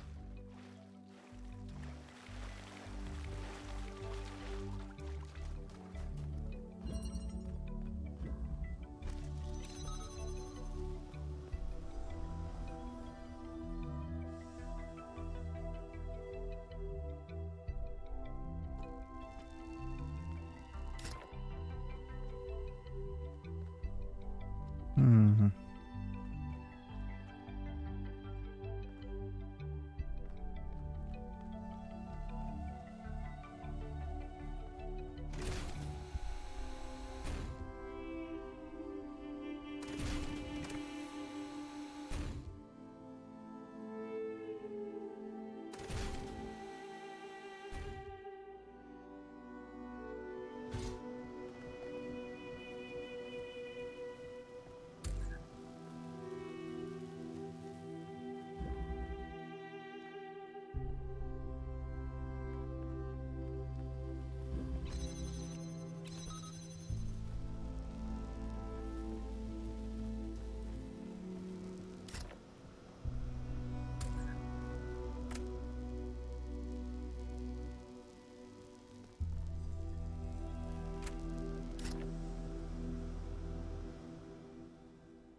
Okay.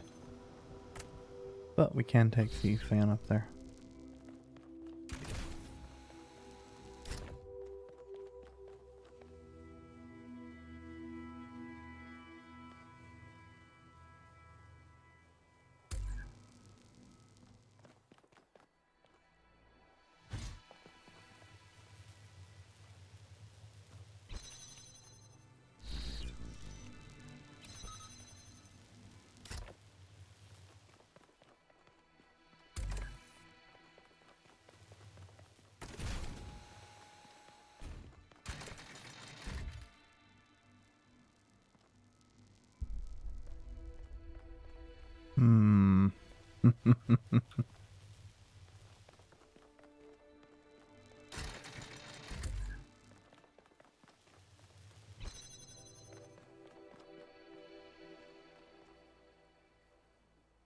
Now, can we see all the way over there?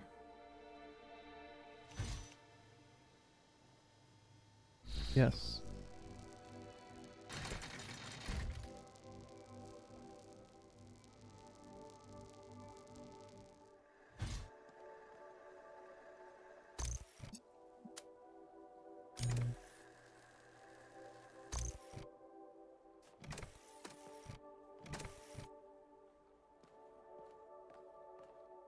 Now the real question is, what the...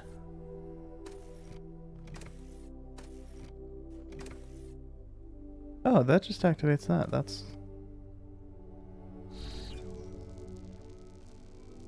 Hmm.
Fortunately, that didn't actually require us going back up after that.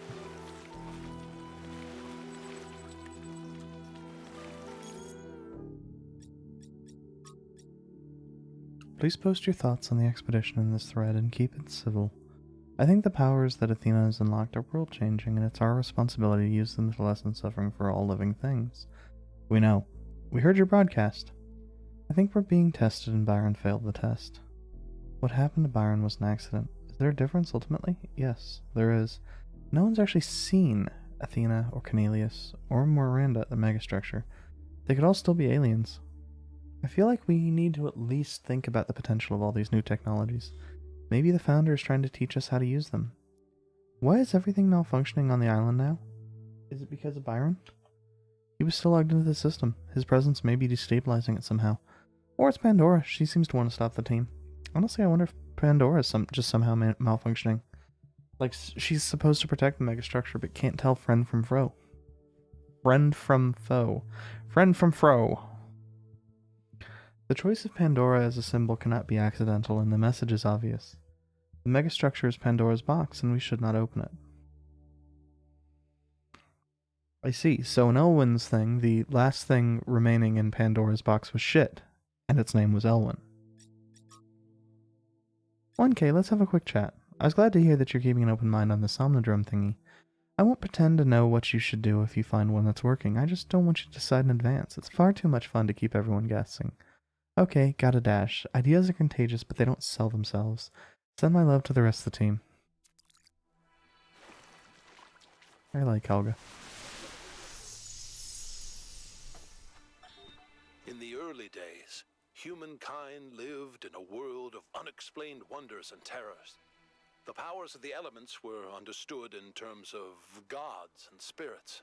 After all, how else could one explain thunderstorms and earthquakes? But as the realm of scientific knowledge expanded, the realm of the mystical began to shrink. The sacred grove, as Hegel wrote, was reduced to mere timber. But as superstition retreated, another thing was lost: meaning. In a purely mechanical universe, people yearned for the comfort provided by gods and spirits. But there was no way back. But what about the beauty of the universe? the perfection of everything around us. Couldn't they see that? Not sure I can see that, Miranda.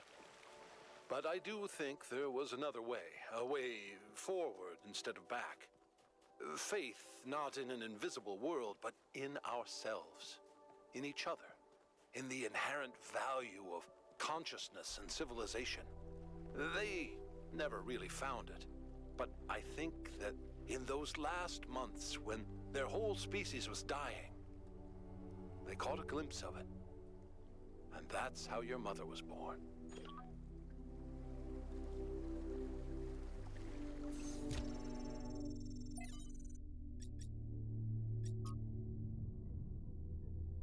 City by the Sea. When I realized it was all really over for good. I decided to take one last trip to my favorite places before the symptoms got too much. I could never forget what they did to Chalkidiki, this incredible wild, rugged place between mountain and sea, with pine trees all the way down to the water. The colors, the vistas, the sheer overwhelming beauty of it all, and they just built all over it, hideous hotels sprawling like tumors. I've seen beach bars blaring their awful music across the sea, even in Cavero Tripes. Tripes? Cavero Tripes? I have no idea. It was impossible not to hate humanity a little for it. The idea of all of it returning to nature, of the hotels gradually sinking back into the reed fields, was moving and beautiful. But then I went back to Thessaloniki, and for all the uglinesses inflicted upon that city, the idea that people would no longer meet up beneath the Camara, or go for long ambling walks on the promenade, or for crepes on Platea Nevaranu, was unbearably sad. The idea of the rotunda just standing there empty after being a sacred place for so many centuries, it made me remember that it's not just beaches and forests that are beautiful, that cities can be more than just streets and noise. Cities can have histories and personalities, and that means something. Who am I writing this for? Do I believe there will be survivors after all? Do I think that crazy robot project I heard about will actually work out? Do I hope that aliens will come to our planet one day and wonder who we were? The truth is, I don't know. But there's something in the love that we feel for the beautiful things that we built, as much as in our revulsion toward the unnecessary destruction, that matters. Solving the wrong problem. From LD Armands, can you point me in the direction of a better timeline? Humans are problem solvers is a quote frequently associated with my friend Alexander Drennan. It's become a meme on the internet, used both ironically and not, though Alexandra, of course, is entirely earnest in her dedication to humanity. It's a great thought and vital to understanding our species, but it's also not entirely as simple as that. Take, for example, the recent extinction of the orangutan, and the ensuing conversation about the dangers of unknown pathogens released by human activity. Most of us agree that a problem exists, and significantly, most of us believe that something ought to be done about it. So we've identified the problem, and we have collectively decided to act. So why is nothing happening? That's a serious question.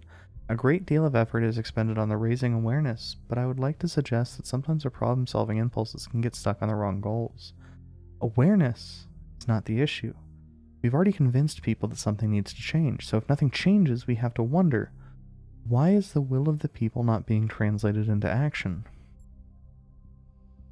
She's also capable of being devastatingly sarcastic, but that's another story for another book.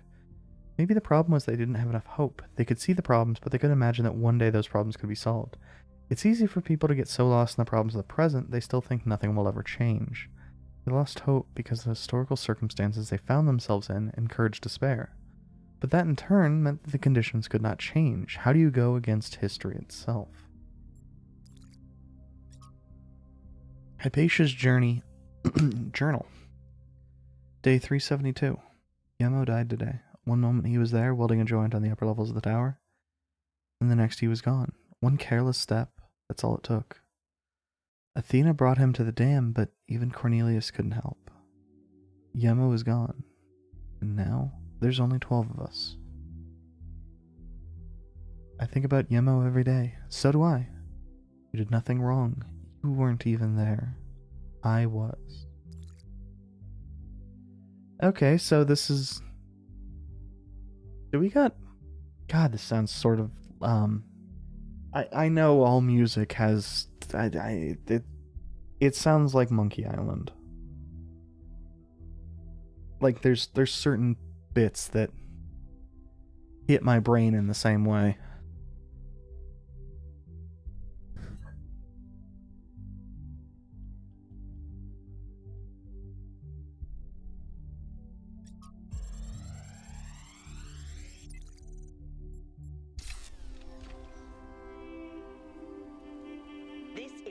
design for an improved charging station. Fascinating, but not relevant.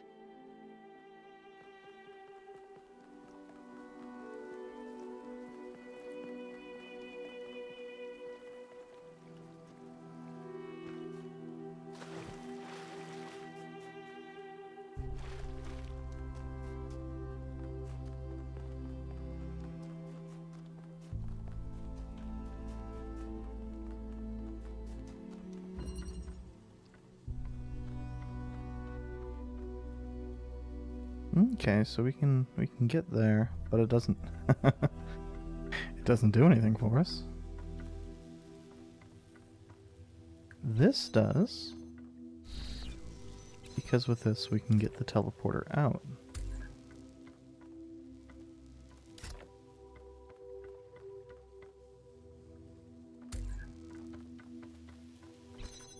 And indeed, by association, get the jammer out.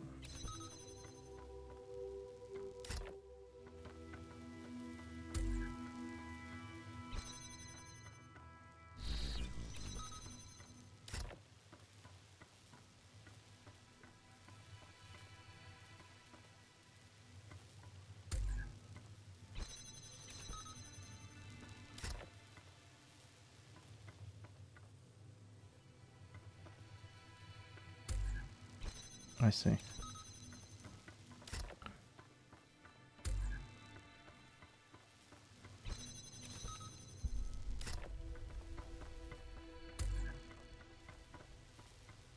This is a really weird... Oh. For whatever reason, my brain was sitting there thinking I could do it through the grates.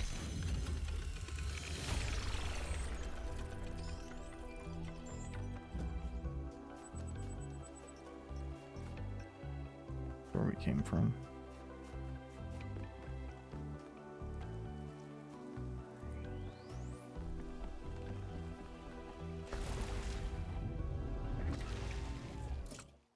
Damn it. It looked a lot shallower than it was.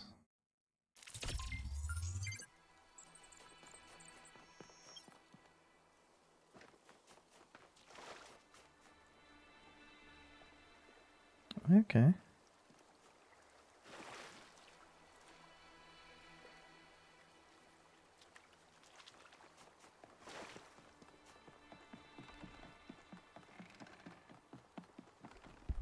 So we want to connect the green we've already hit up to there.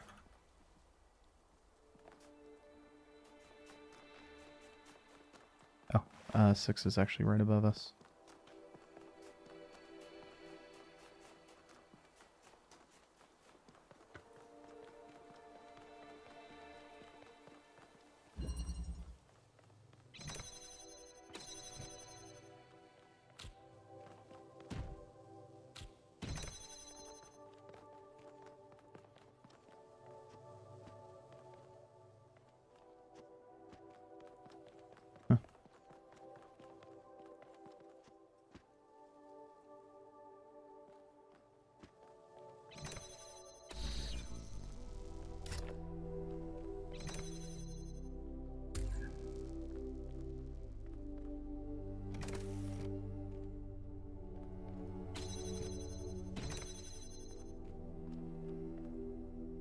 Hmm.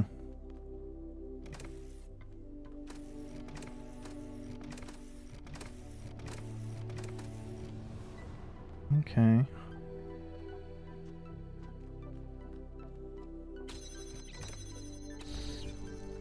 There we go.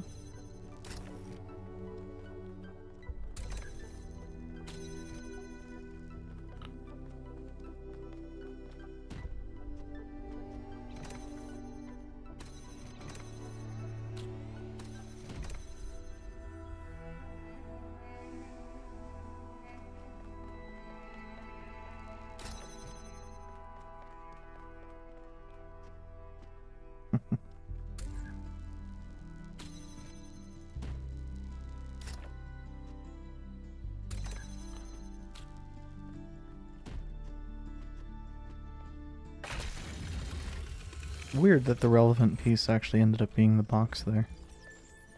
I don't think we've run into that in a bit.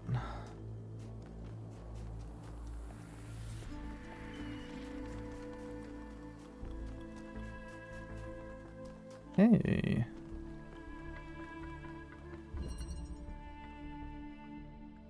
I mean, obviously can't do anything with the water, but...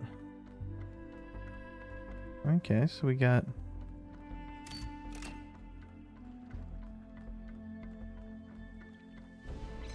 two functional, but...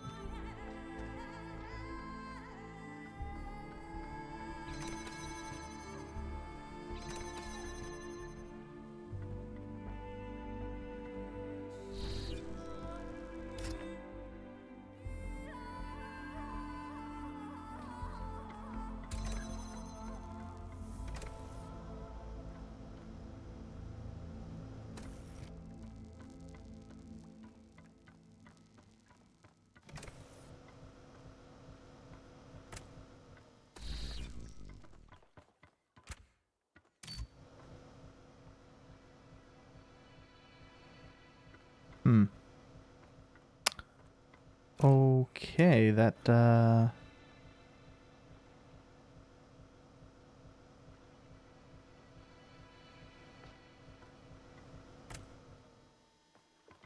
doesn't work as well as I had hoped. I see.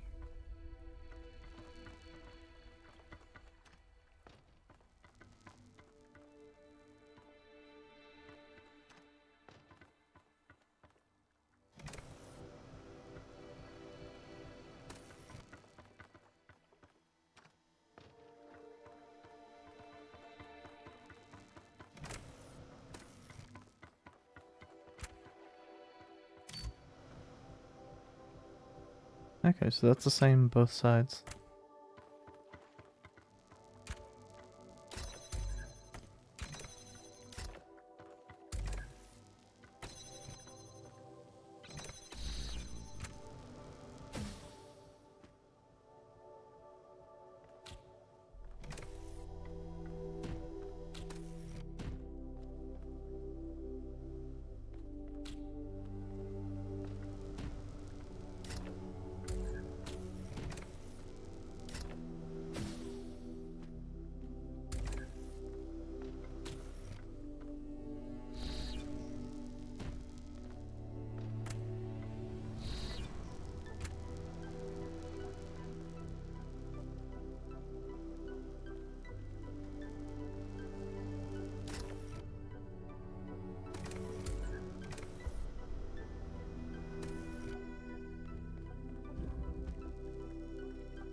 And that's, of course, valuable because it allows us to get all the pieces out of there, but what...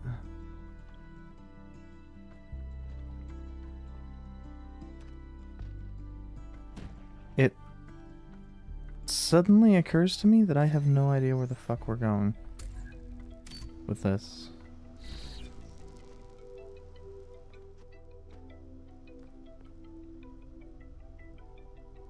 Ah, okay.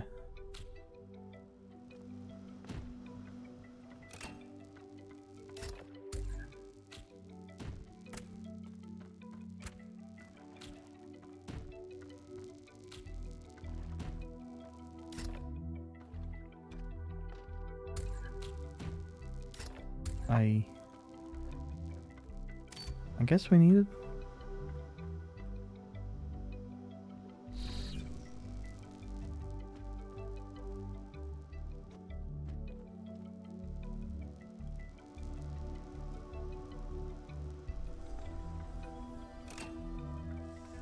I have no idea how the fuck that happened.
Remote interchange?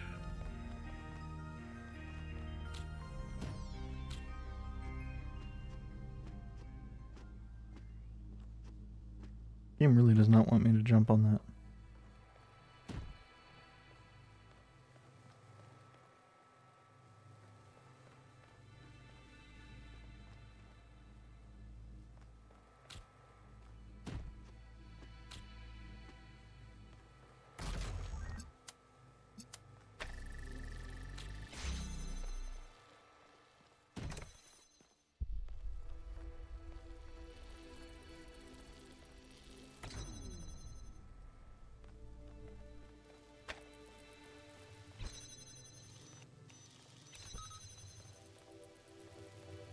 Okay.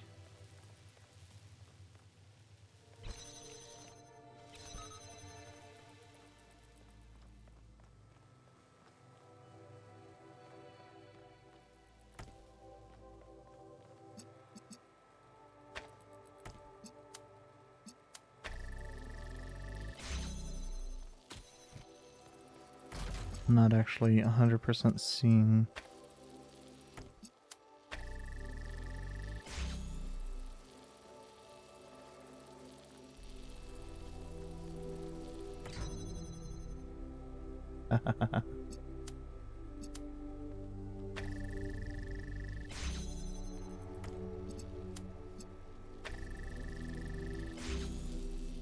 I assume that just does the same. Yeah. So there's no difference, as far as I can tell.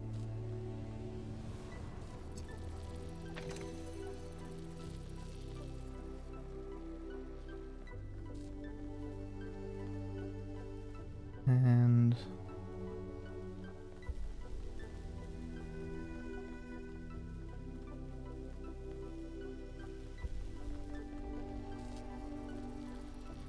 I'm not seeing a purpose for the fans.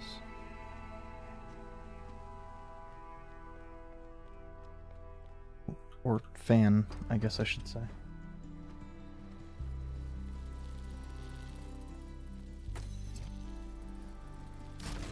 Oh, because it's not a fan, it's a teleporter, and I'm an idiot.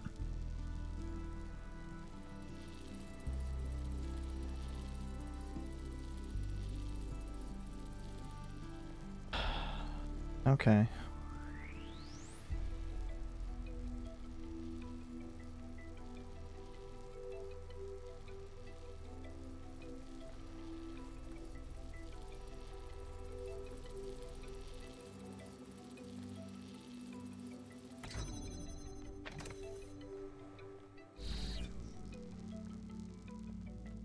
Although it strikes me as a little bit amusing, we will never be able to get that back out.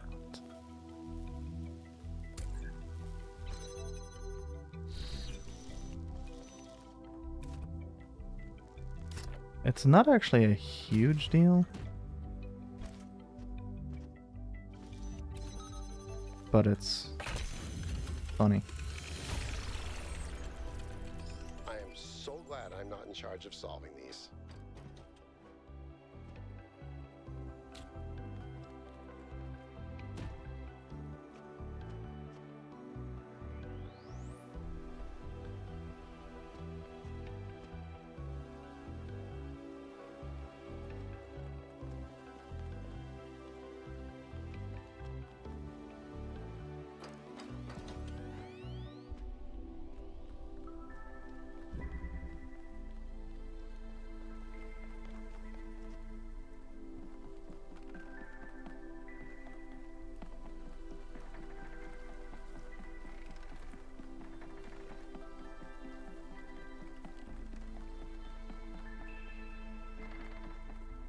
Ah.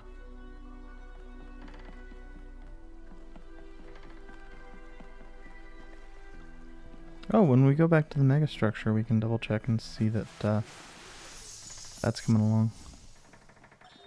Father, I updated the Noema algorithm. It's working twice as fast now, and I think I can increase matter output by 25% if I tweak the modulator a little. I'm so excited. Nice to meet you. So excited. I'm Cornelius. What? Oh, Dad! This is science! You have no idea how long I've been waiting for the right moment.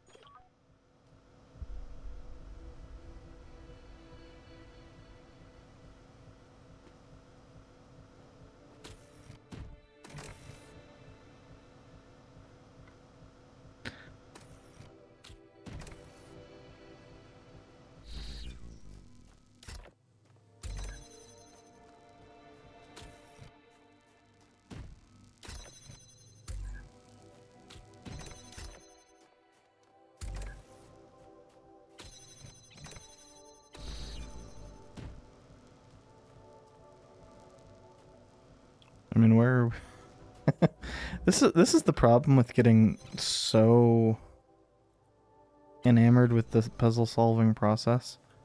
Where is it even going?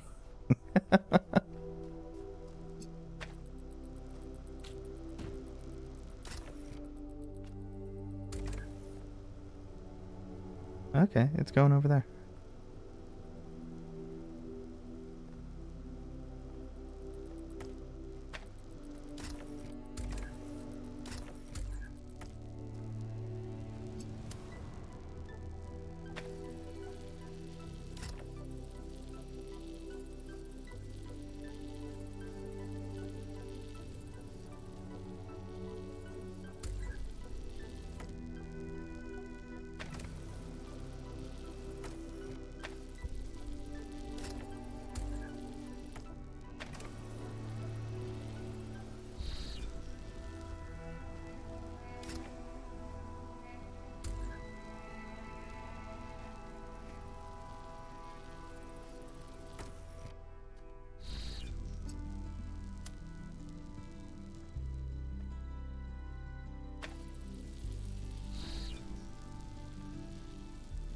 Hmm.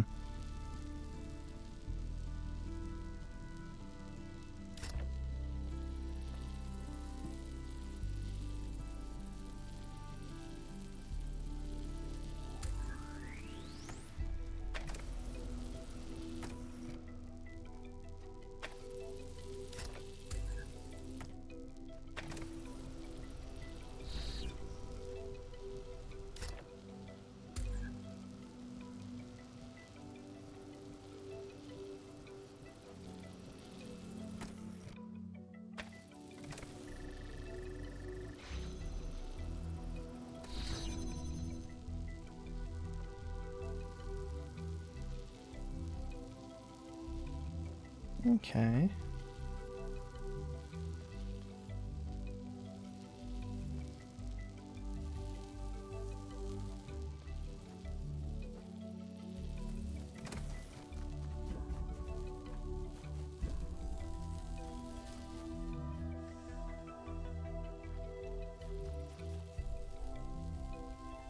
So I'm not missing anything.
Okay, so it is.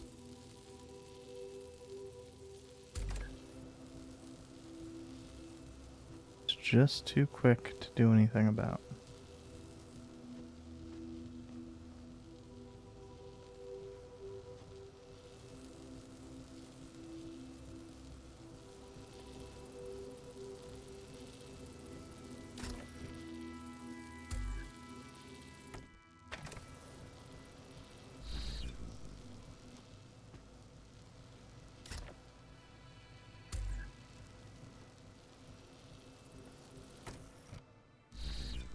which means I'm going about this entirely the wrong way.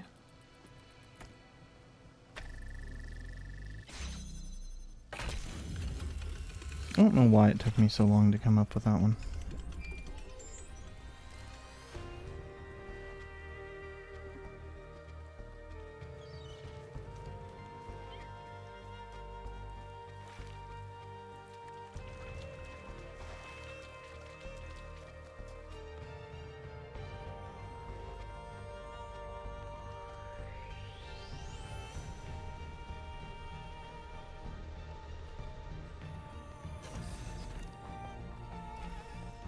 I mean, I say that as if any of these have really taken... Look at this place. It's beautiful, isn't it? Mesmerizing. That's how it lures you in, I think. You see all these beautiful things and your imagination starts working overtime. And then the puzzles, the towers, the mysterious apparitions, it all draws you further in, deeper into the trap. What if that's the whole point of this place?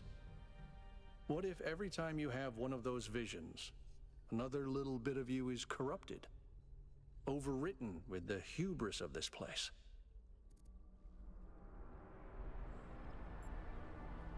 I'm wary of this place too, but my mind is my own. I'm sorry. I didn't mean to suggest you were, whatever it is I'm trying to say.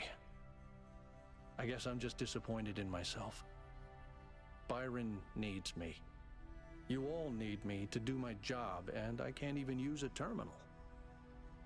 If this is all really the work of the Founder, I don't know, maybe she lost her way. Or maybe we're just not ready. But once we find Byron, I suggest we get the hell out of here and never come back. I can certainly see how you would come to such a conclusion.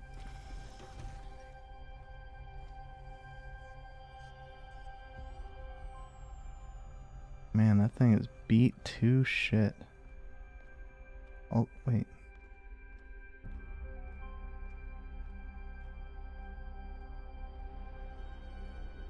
I'm ignoring the fact that there's no nuts, or there's no,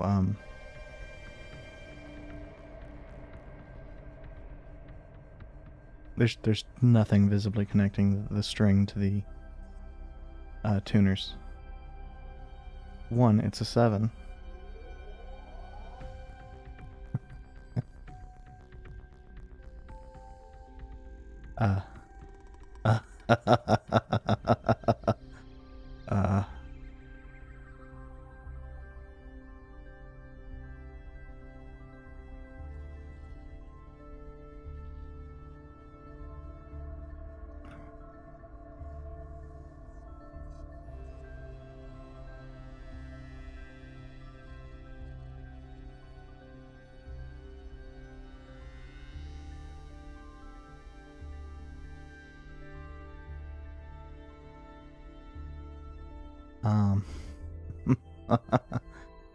Okay.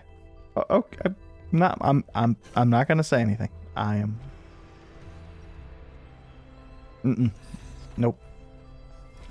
Nope. You're not gonna draw me into that pit.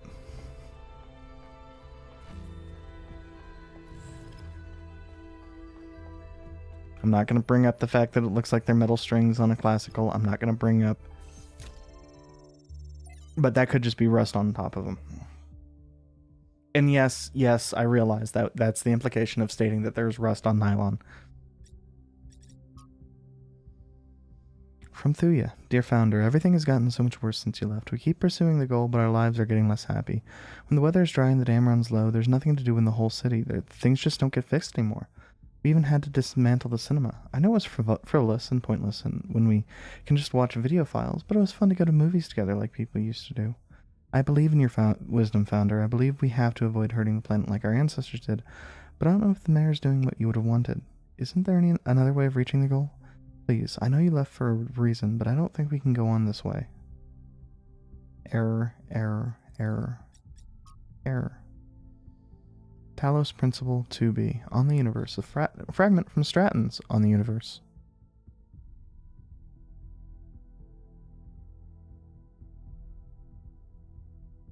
Amentus, you have made quite clear the catalogue of horrors, Stratton. Children dying in their mother's arms, cities perishing by the plague, and even animals living without peace or happiness.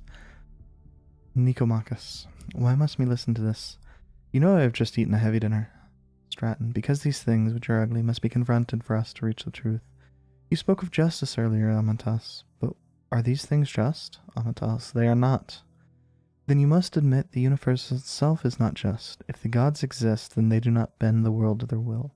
Rather, the universe proceeds as a machine, following its rules. Justice and virtue are human inventions. Are you saying justice and virtue are therefore illusory and should be abandoned? The opposite, my friend. It is mankind alone that can impose these values upon the machine. It remains unclear whether Stratton believed in the gods or used them solely as metaphors. His work on the deities is no longer extant. Tantalizingly, Dionysius Laertius mentions that it caused a fistfight in the Lyceum. I thought what made us human was that we search for meaning, but perhaps a better way of thinking about it is that we create meaning. Well, fuck. Nothing from that Noema project.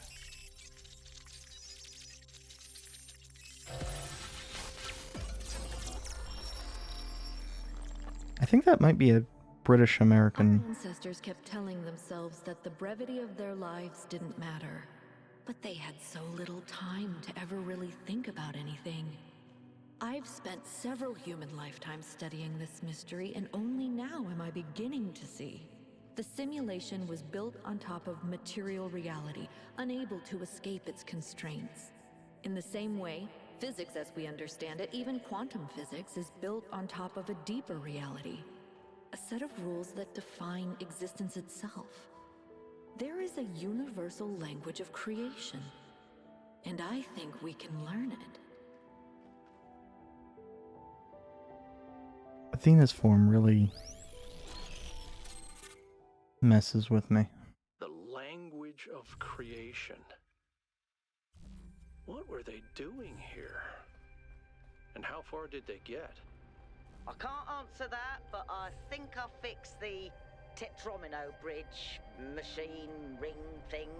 I say I think because it's not in the schematics. And what I'm doing is hack work at best. Try it and see if it works.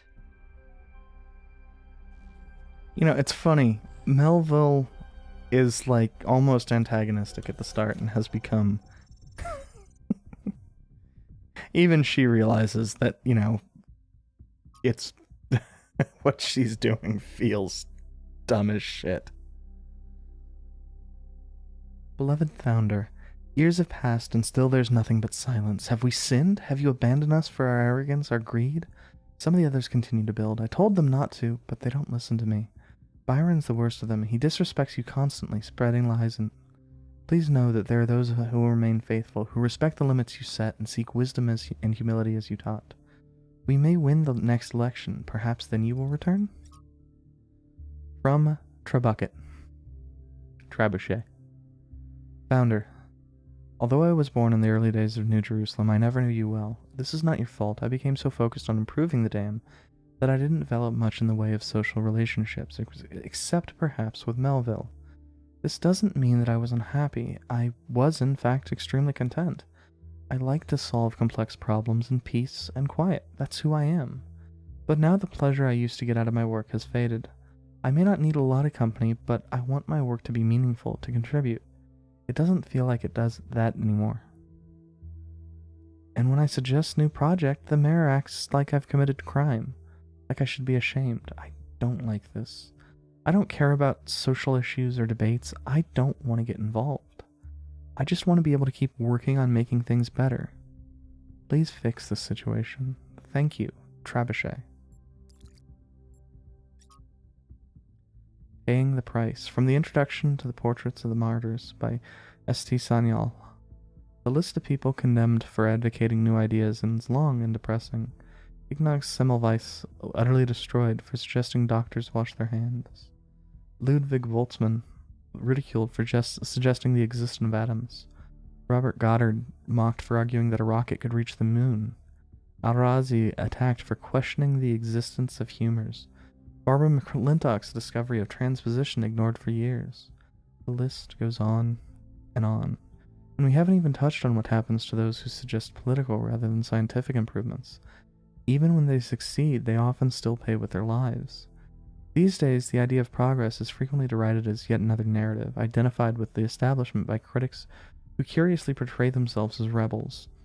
But the truth is that every step forward that humanity has ever taken has had an enormous impersonal cost. That means it's even more important to stand up for the truth, because so many others have already sacrificed themselves for it. It does, but what's the right way of doing it? Many died for the truth without accomplishing anything. Well, maybe we just have to do what's right and trust the universe.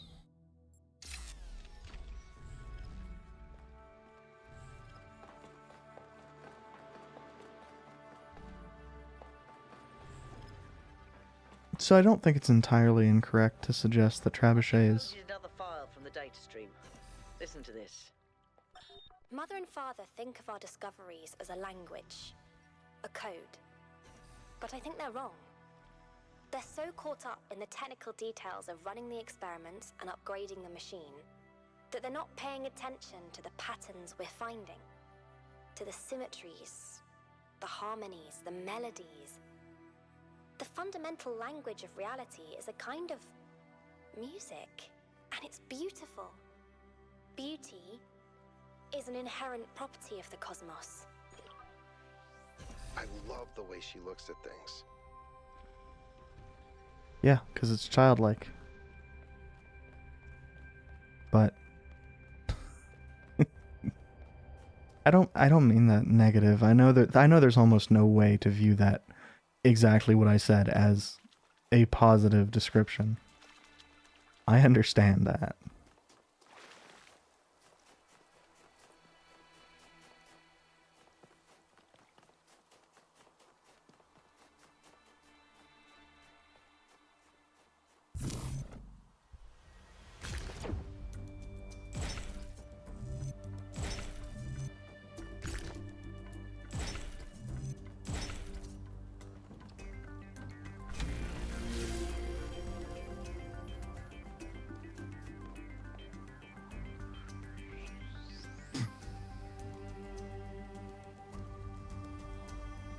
Oh, hey.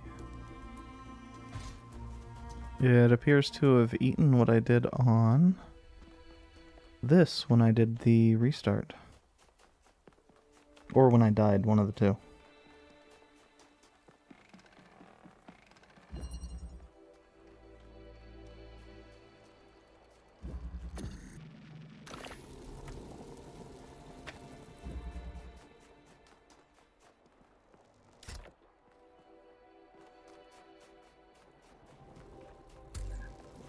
You know, the great thing is it actually didn't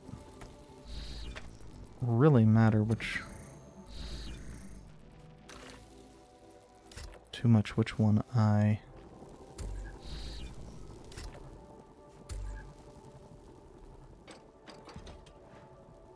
started with.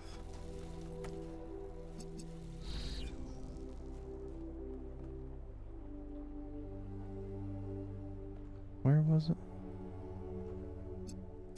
There.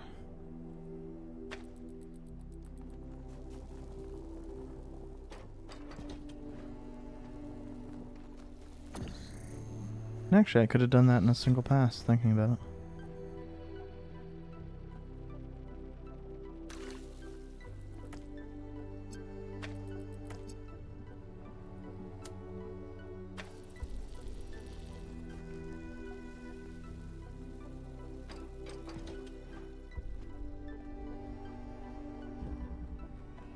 Okay, so where else is that visible from?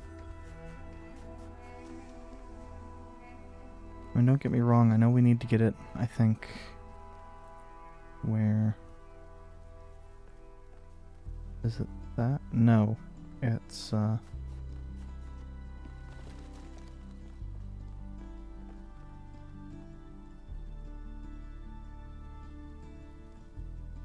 over there. Which at this point kind of feels like a good fucking luck.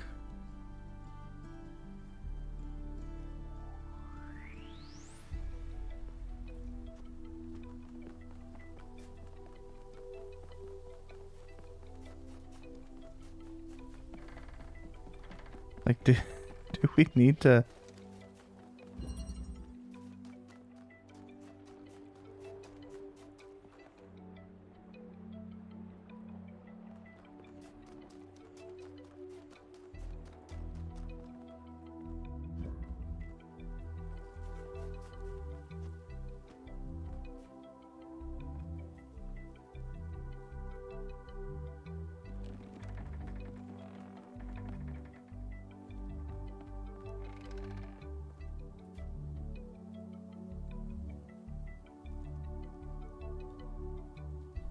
I think that's the one we need to hit up. Because I think it can get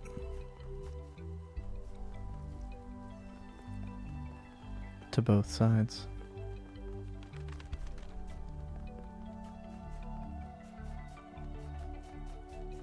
I could be mistaken, but...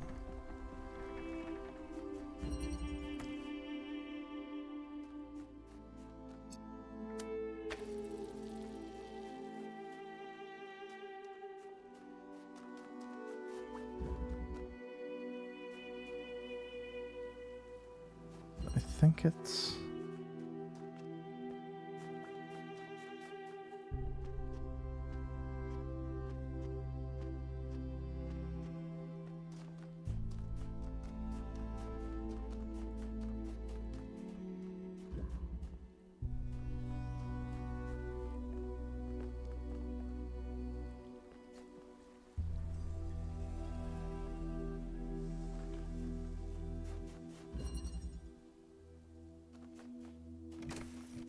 Let's see if I can even connect it.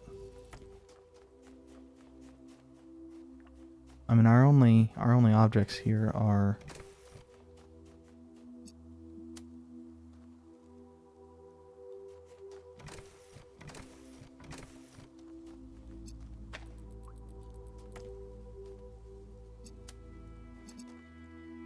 where the hell did that block go? It's there.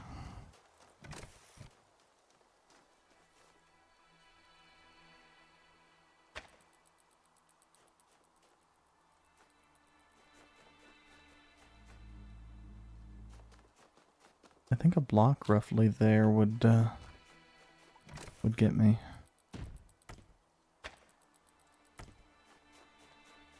If I hit the right button.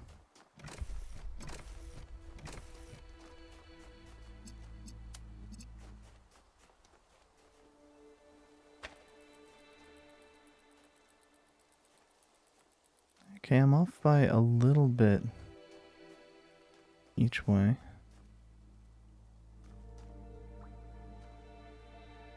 Can't quite tell what that's getting caught up on, but it feels...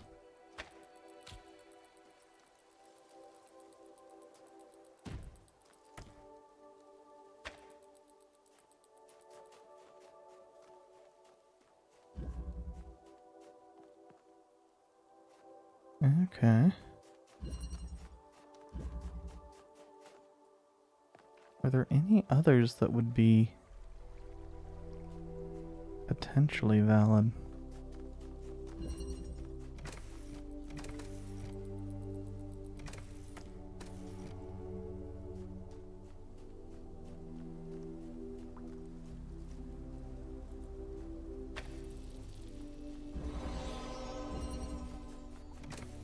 Or I can just find the spot that actually just works.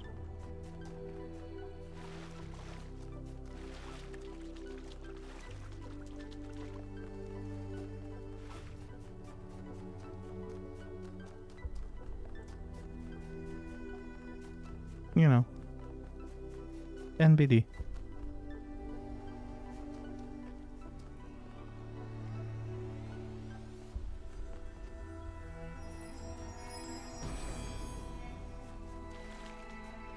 If humankind had no more cause for war, it would make war for sport instead.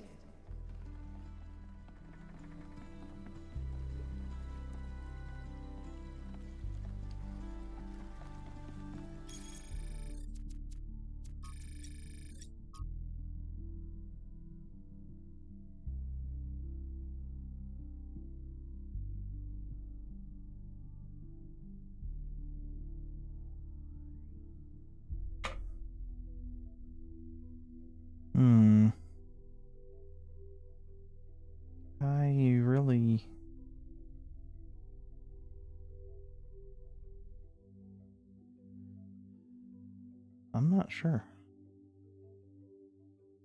So we are...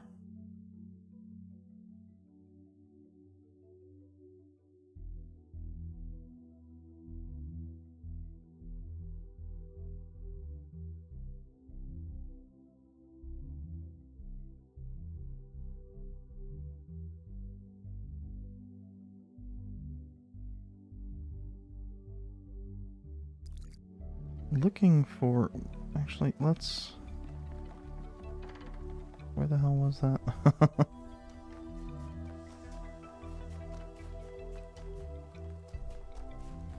My problem is I don't recall seeing anything that even looks like that. We've seen some pillars, don't get me wrong, but not a collection of...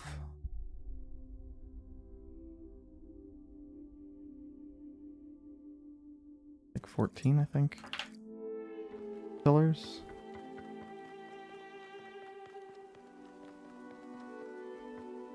I think it was near the start that we did see some pillars.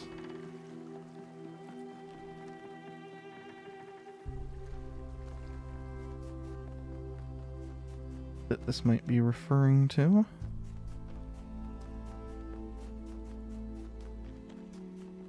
Because like we've seen, you know, like these and that one and similar such deals.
I think I am more than a little bit lost ultimately, it's just not helping.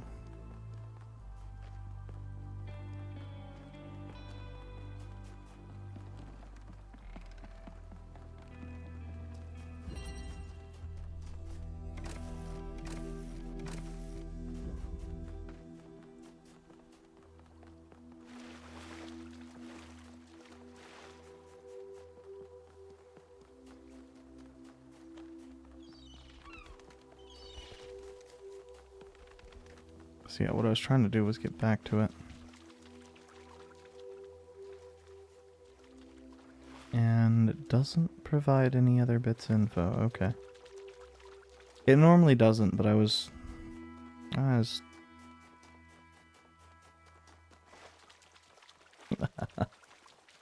don't know.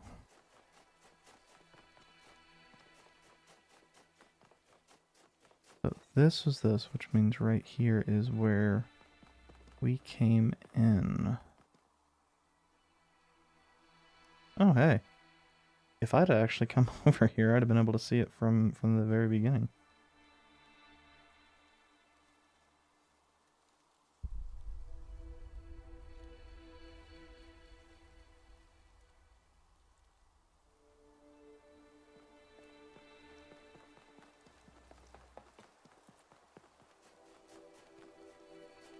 Okay.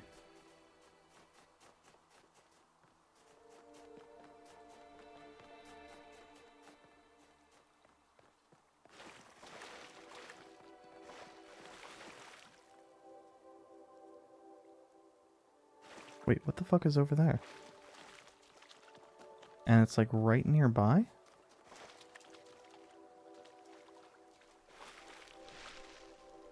Oh, it's that terminal.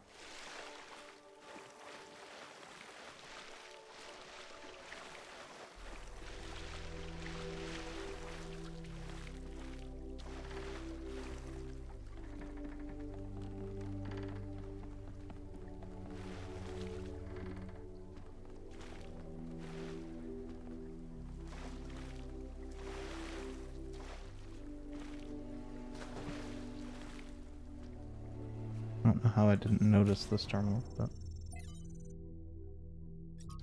Chernyshevsky 9? From Arkady Chernyshevsky's In Our Likeness. The question of our relationship with nature has bedeviled us since the earliest days of our species. Since before our first city was built, we felt that there was something different about us. Animals, we intuited, were part of nature. We were not. But of course, humans clearly are the products of nature, our history intertwined with that of every other species. In fact, the very notion of the unnatural is a contradiction in terms. Everything that exists must, by definition, be natural. So this view, no matter how common, is deeply paradoxical. This paradox has produced a great deal of confusion. Some proclaim us chosen by divine power, set above all other creatures, and are justly accused of arrogance. Others proclaim us sinners, worse than other creatures, and are rightly accused of misanthropy. Others yet try to oppose this binary by saying that we are merely animals after all, but that too is manifestly wrong, and that no other animal is capable of having this conversation. It is in the contentious issue of our impact on the ecosphere that an answer may be found. Other animals have accidentally terraformed the planet before, driving other species to extinction. This is not unnatural. If we continued our current path, even to the point of changing the climate enough to cause the collapse of civilization, that would be entirely keeping with how animals behave. But there is one profound way in which we are not like animals. We can learn to understand ourselves and the world. It is this knowledge that makes us fundamentally different. We have choices. We have control. There are many today who are afraid of the consequences of control and would prefer a return to a state of animal ignorance, whether by blinding ourselves to the impact of our actions or by demanding we humble ourselves before nature. This is response of an adult in crisis who wishes for a return to childhood. This can only ever be regressive in every sense of the word. To resolve the paradox of nature, we must act as adults, accept our power, and act consciously and deliberately in shaping the world. We must become nature, and nature must become human. This is the heart of the matter, lifting up the world rather than lowering ourselves. But why do so many people so badly want to lower themselves? Do they want to? Or is it simply a convenient pose to strike? We upgraded the lab with my new designs. Synthesizing some of the pieces took longer than expected. We still have some bugs to iron out when it comes to complex structures, but it worked. Now the labs are safer and prettier, although Father says they look too much like spaceships. I don't see it, do you?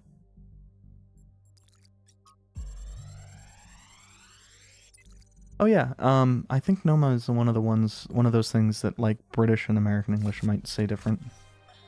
Today, we were delighted to be visited by a bunch of protesters, these voluntary extinction weirdos who think we're creating soulless monstrosities that will destroy the planet. They broke into the facility and started yelling at everyone. Fun, fun, fun, right? Then one of them lunged at Alex. Big mistake. Chernyshevsky grabbed the guy and literally threw him across the room. I mean, almost threw him all the way off the dam. After that, the rest of them had a change of heart. Now, I'm telling you this because mostly it is not like that. But these people do exist. And somewhere in their shriveled little souls, they think that they're doing the right thing. They think they're being righteous. Now, to me, what Alex is trying to do is an obvious good. But that's not the same for everyone.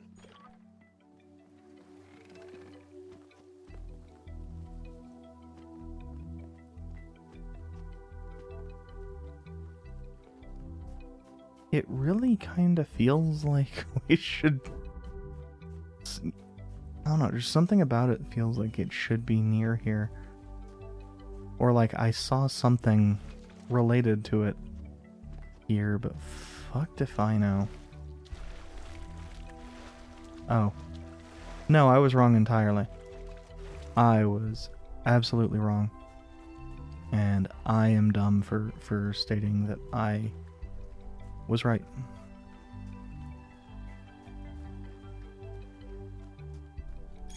Okay, so the corner that's missing.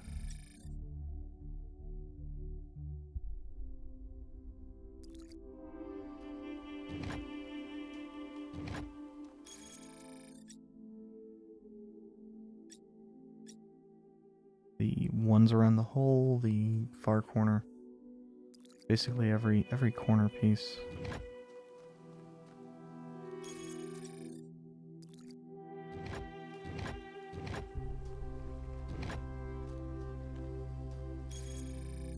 On this.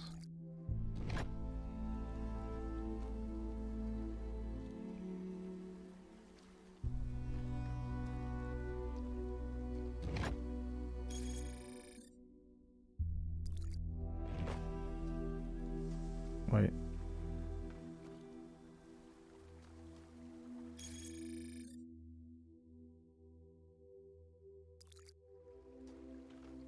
Is it in fact the opposite of that?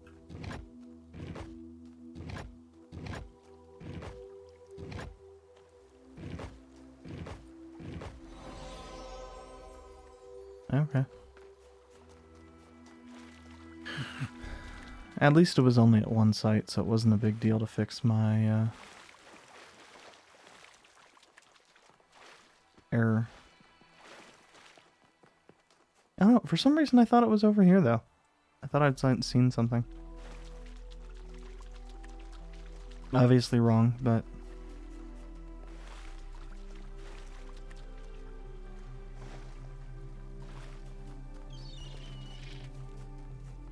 I figured that, like, it was gonna be in roughly the same spot.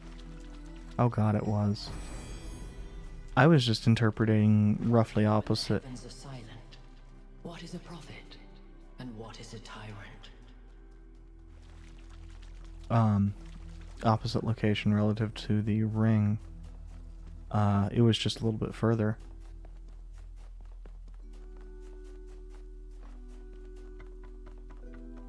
But still roughly what I kinda expected.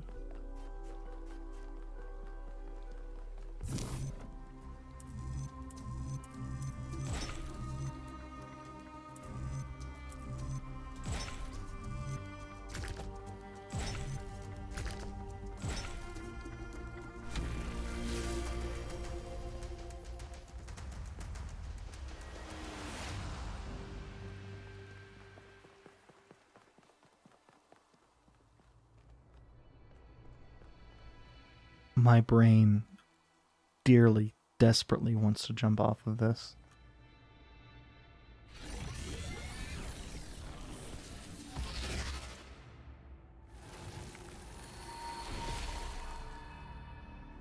Welcome back, creature of clay.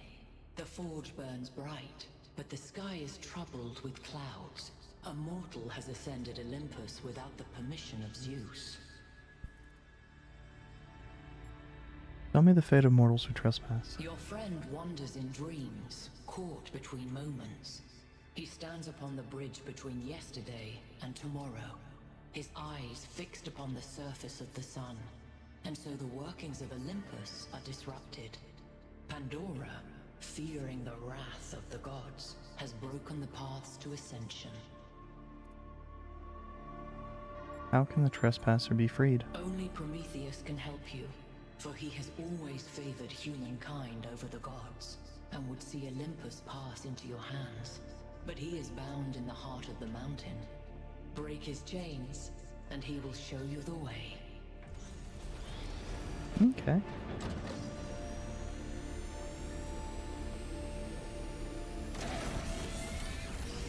So, not entirely unexpected.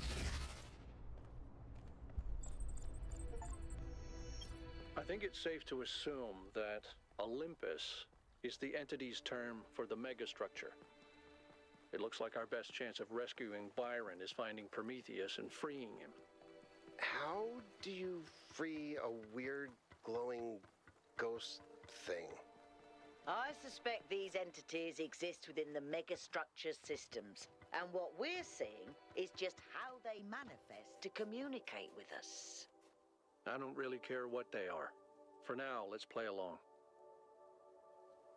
What the fuck was with Melville's, like, the location of that line?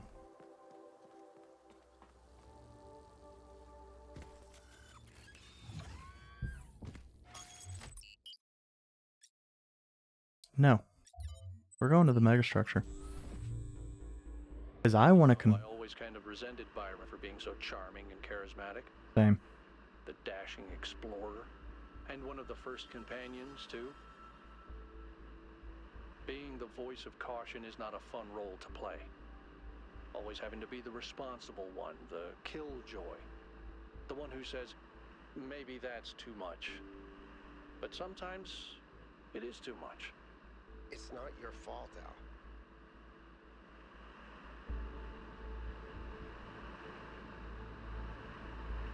So I'm checking one thing before we go to South 2. We're probably not going to do much in South 2 for the record.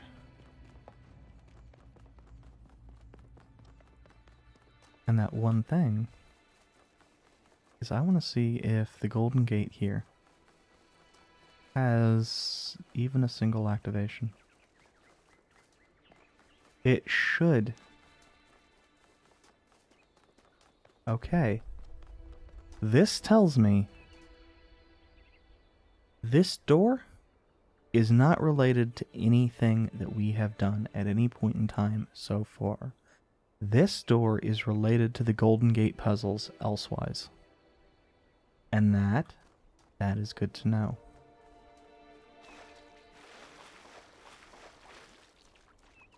Oh yeah, and I can drop 2 of the sparks off.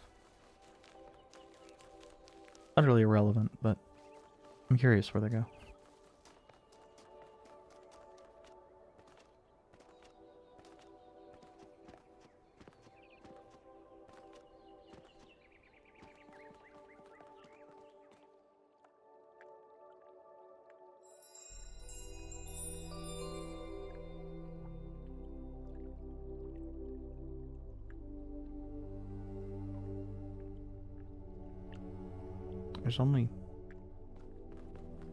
There's only 10 left, says the guy who forgets there's only 5 places left.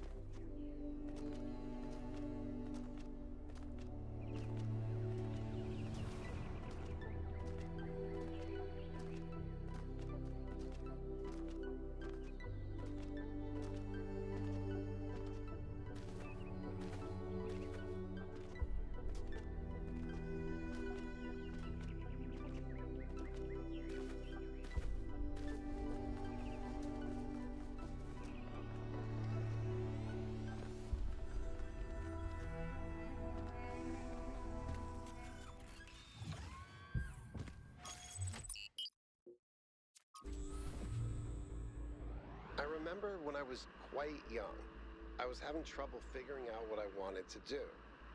I wanted to see the outside world, but even back then, that wasn't really encouraged. I ran into Byron on Jameson Avenue, completely by accident, and I was too nervous to talk to him. I mean, he was one of the first companions. But he noticed me, and we started talking, and he was really encouraging. Introduced me to Garrus and took me along on an expedition to the quarries in the mountains. Whatever flaws he may have, Byron cares about people. He changed my life. Yep. That's Byron in a nutshell.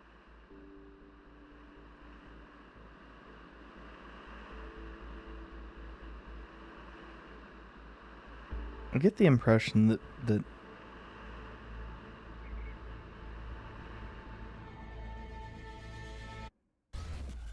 they are trying to demonstrate that, yes, Al is not just there. In this area, we have an especially weird problem. Something in one of the labs is going completely bananas, and I can't shut it down because I'm not, well, you. Come find me when you're ready. What is it with the language libraries and bananas?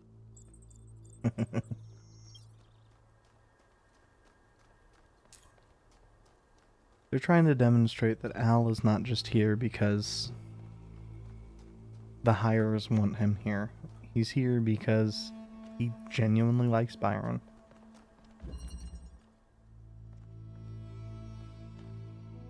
Oh.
Hmm.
I think that was the most difficult puzzle one so far.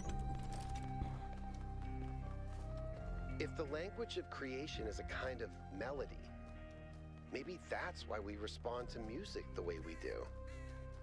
Because we recognize something that can't be expressed in any other way. And when we play music, we participate in something ancient, in an act of creation.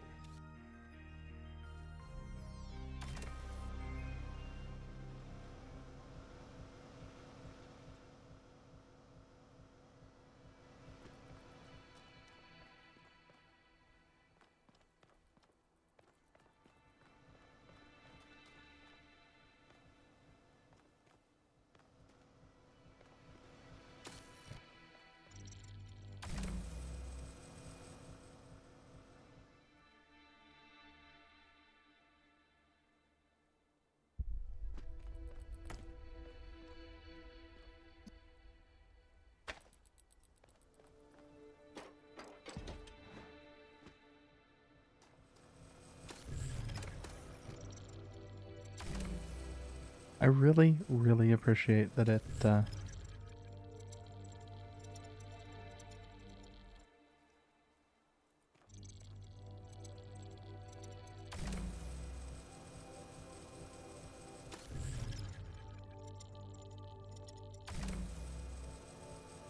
Hmm.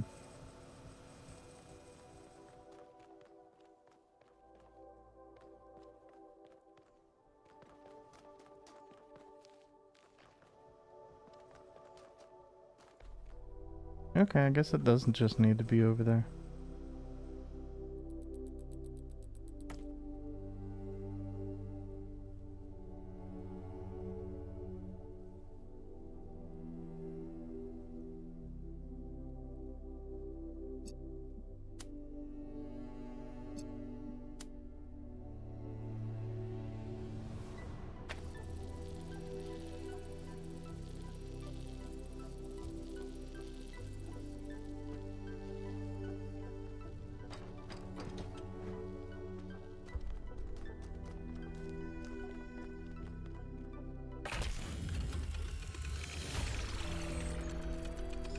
I'm kind of impressed that this area is running as well as it has.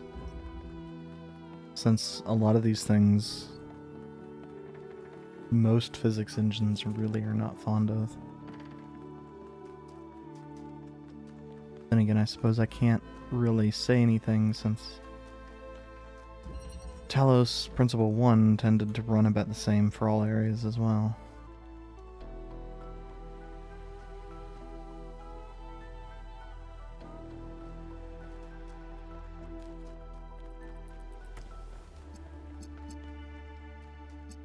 It's just, for a lot of them, it was bad.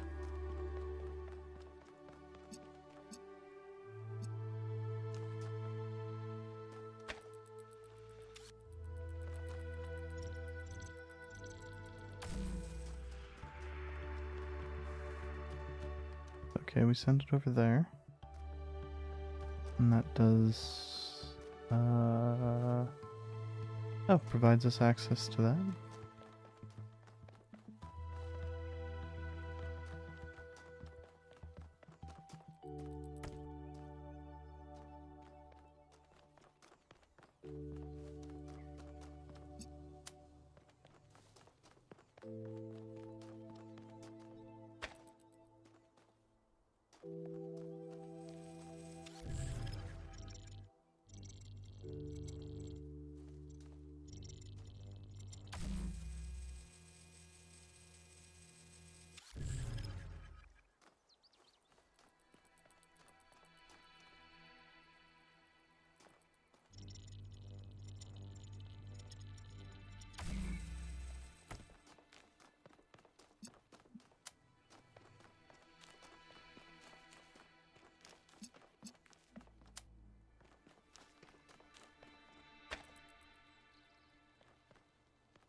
At least once they Particle clouds continue to be exactly the same. once they start making sense, it seems like this is not too bad.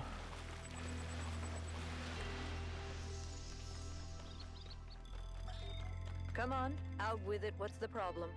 I know you're very busy, but you need to pay more attention to what's happening. Everything's slowing down. People are losing track of the bigger picture. They're still traumatized by New Alexandria. It's more than that. When I organized the last expedition, I had real trouble finding volunteers. There's no enthusiasm for the outside world anymore. They want to look away from history, pretend there's no past and no future. I'm really worried, Athena. Okay. I promise I'll look into it as soon as I'm done with this.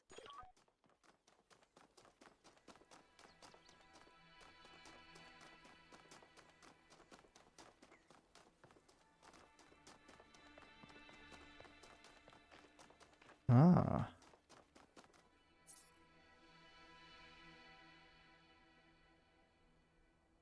Fun times. Wait. As I immediately fall into a pit.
That was... I mean, I guess because I was spoiled. I was the first to be born with upgrades from the original Soma design, and he was the first to volunteer to upgrade his existing body.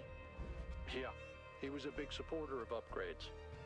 Deliberate evolution, he called it. Athena and Cornelius were very kind to me, and so was Byron, but he also made fun of me. And oddly enough, that made me feel more like an equal than anything the others said.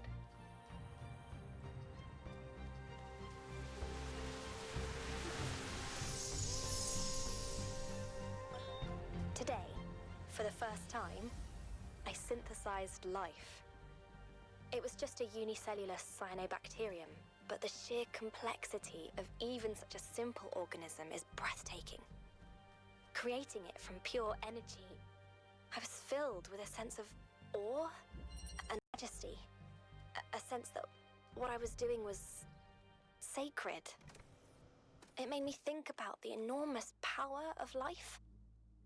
2.5 billion years ago, these simple beings terraformed the entire planet, creating the oxygen that underlies the Earth's incredible biodiversity, wiping out thousands of other species, but making the future possible.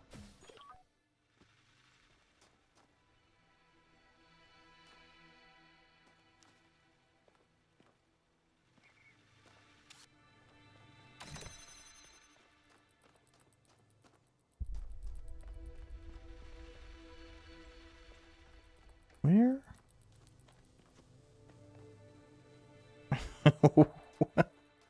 uh. Uh. Uh. I hate how frequently I come upon this problem.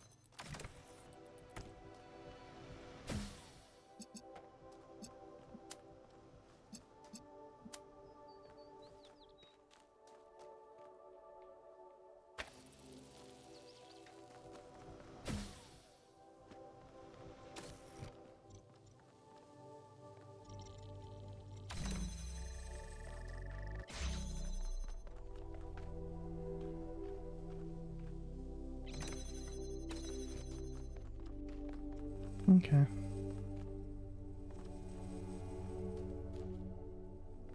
I see the issue.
How it was before.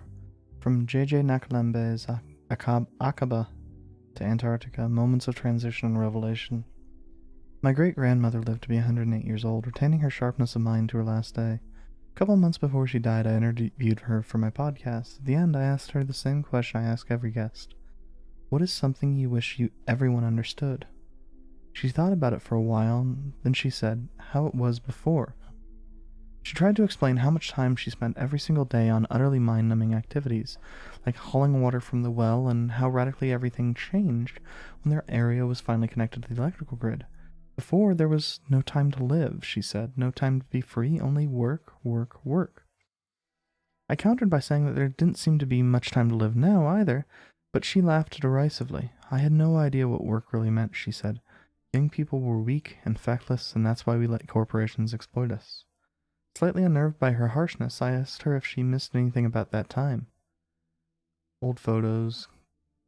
Our village seemed idyllic to me, but my grandmother quashed any romantic notions I might have had. The past is bad, she said with some finality. Let it be. So many thousands of generations of suffering, even a single life full of tragedy, seems outrageous and unacceptable to me. And that's why we have to make it have meaning.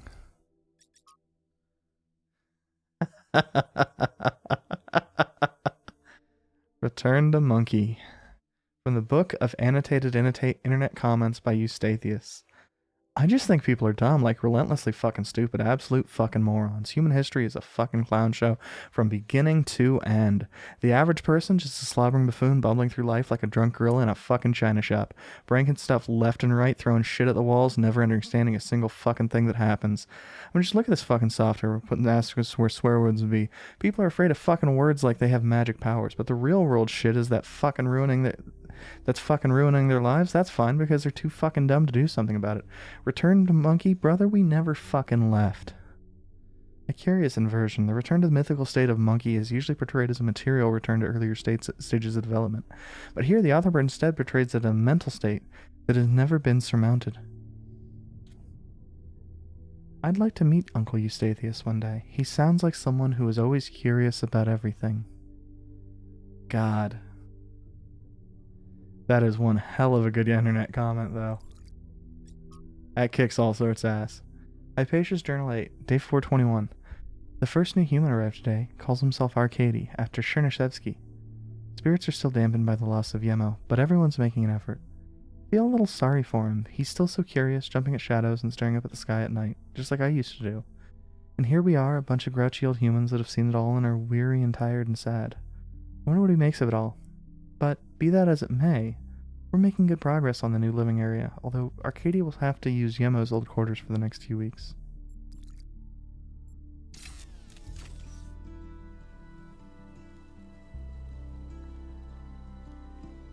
You know, I do think it's kind of interesting how a lot of the game is kind of focused on each human has its own personality. And a lot of them have some sort of customizations to their shell and whatnot, but we don't get to choose our name. We don't, like everybody else has. We don't get to choose any customizations to our shell. We're generic. And in some ways it actually kind of still works.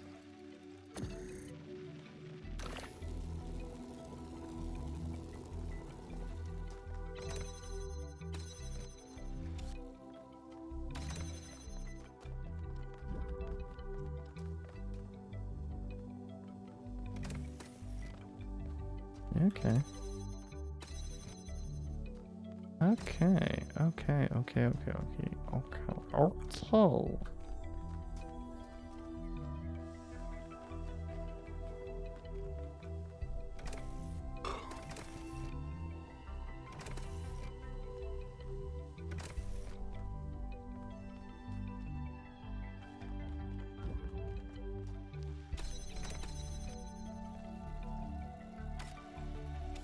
Okay.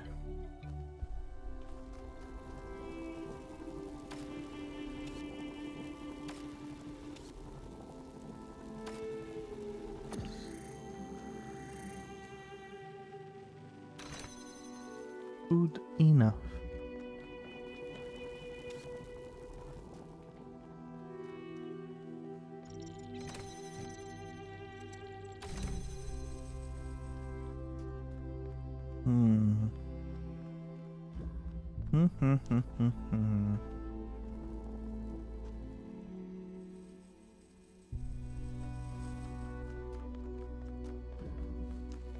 I'm forced to wonder.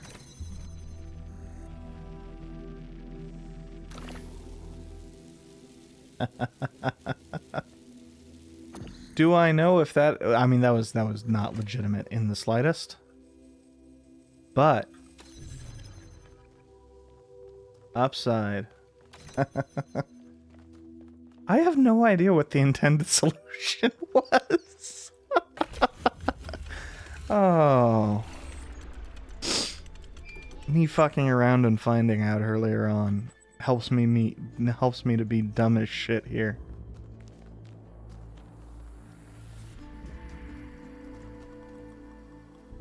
Why would I care about intended solutions when I can instead do stupid solutions?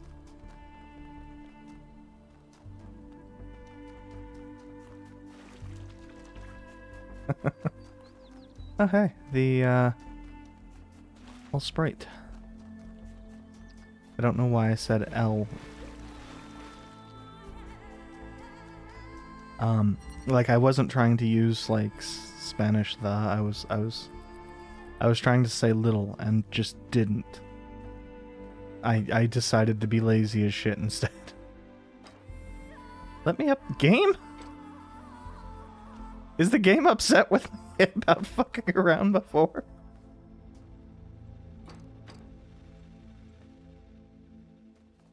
The game is upset with me for fucking around before.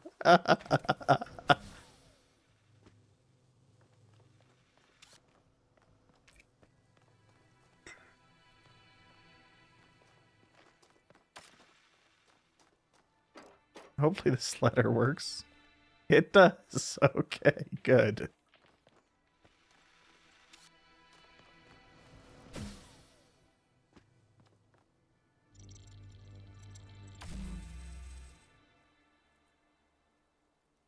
Ah, interesting.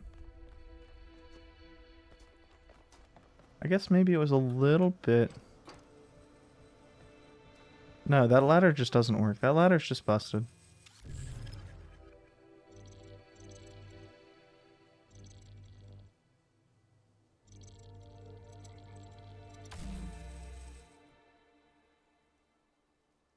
Okay, no, it just doesn't.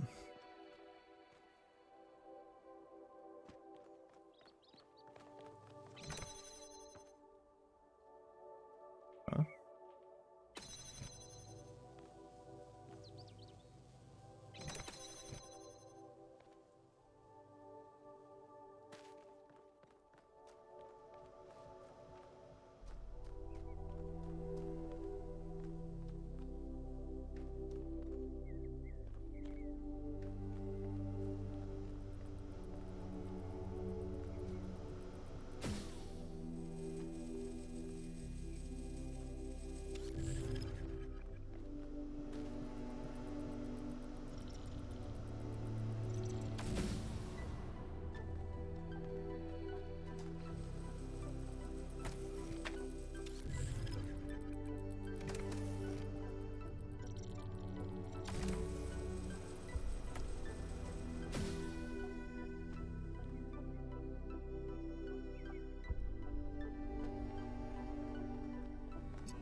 I don't even know if that'll work once it's open. Yeah.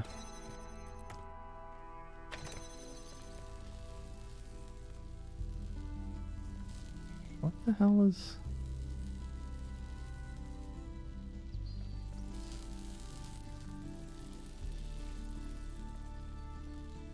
Huh.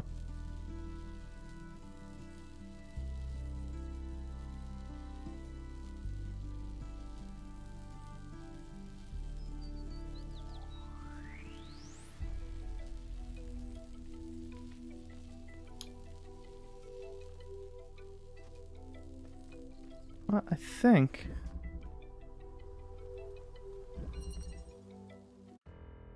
actually that's gonna be it for me. It's getting a bit late.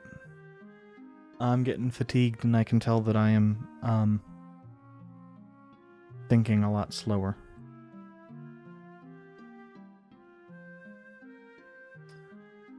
Do hope you have a good rest of your day. And I hope to see you. Tomorrow's Friday. No, tomorrow's Thursday. No, so might be a good time to discuss. I might not be streaming Friday. I might push it to Saturday. Might be doing some stuff with friends instead. Have a good rest of your day.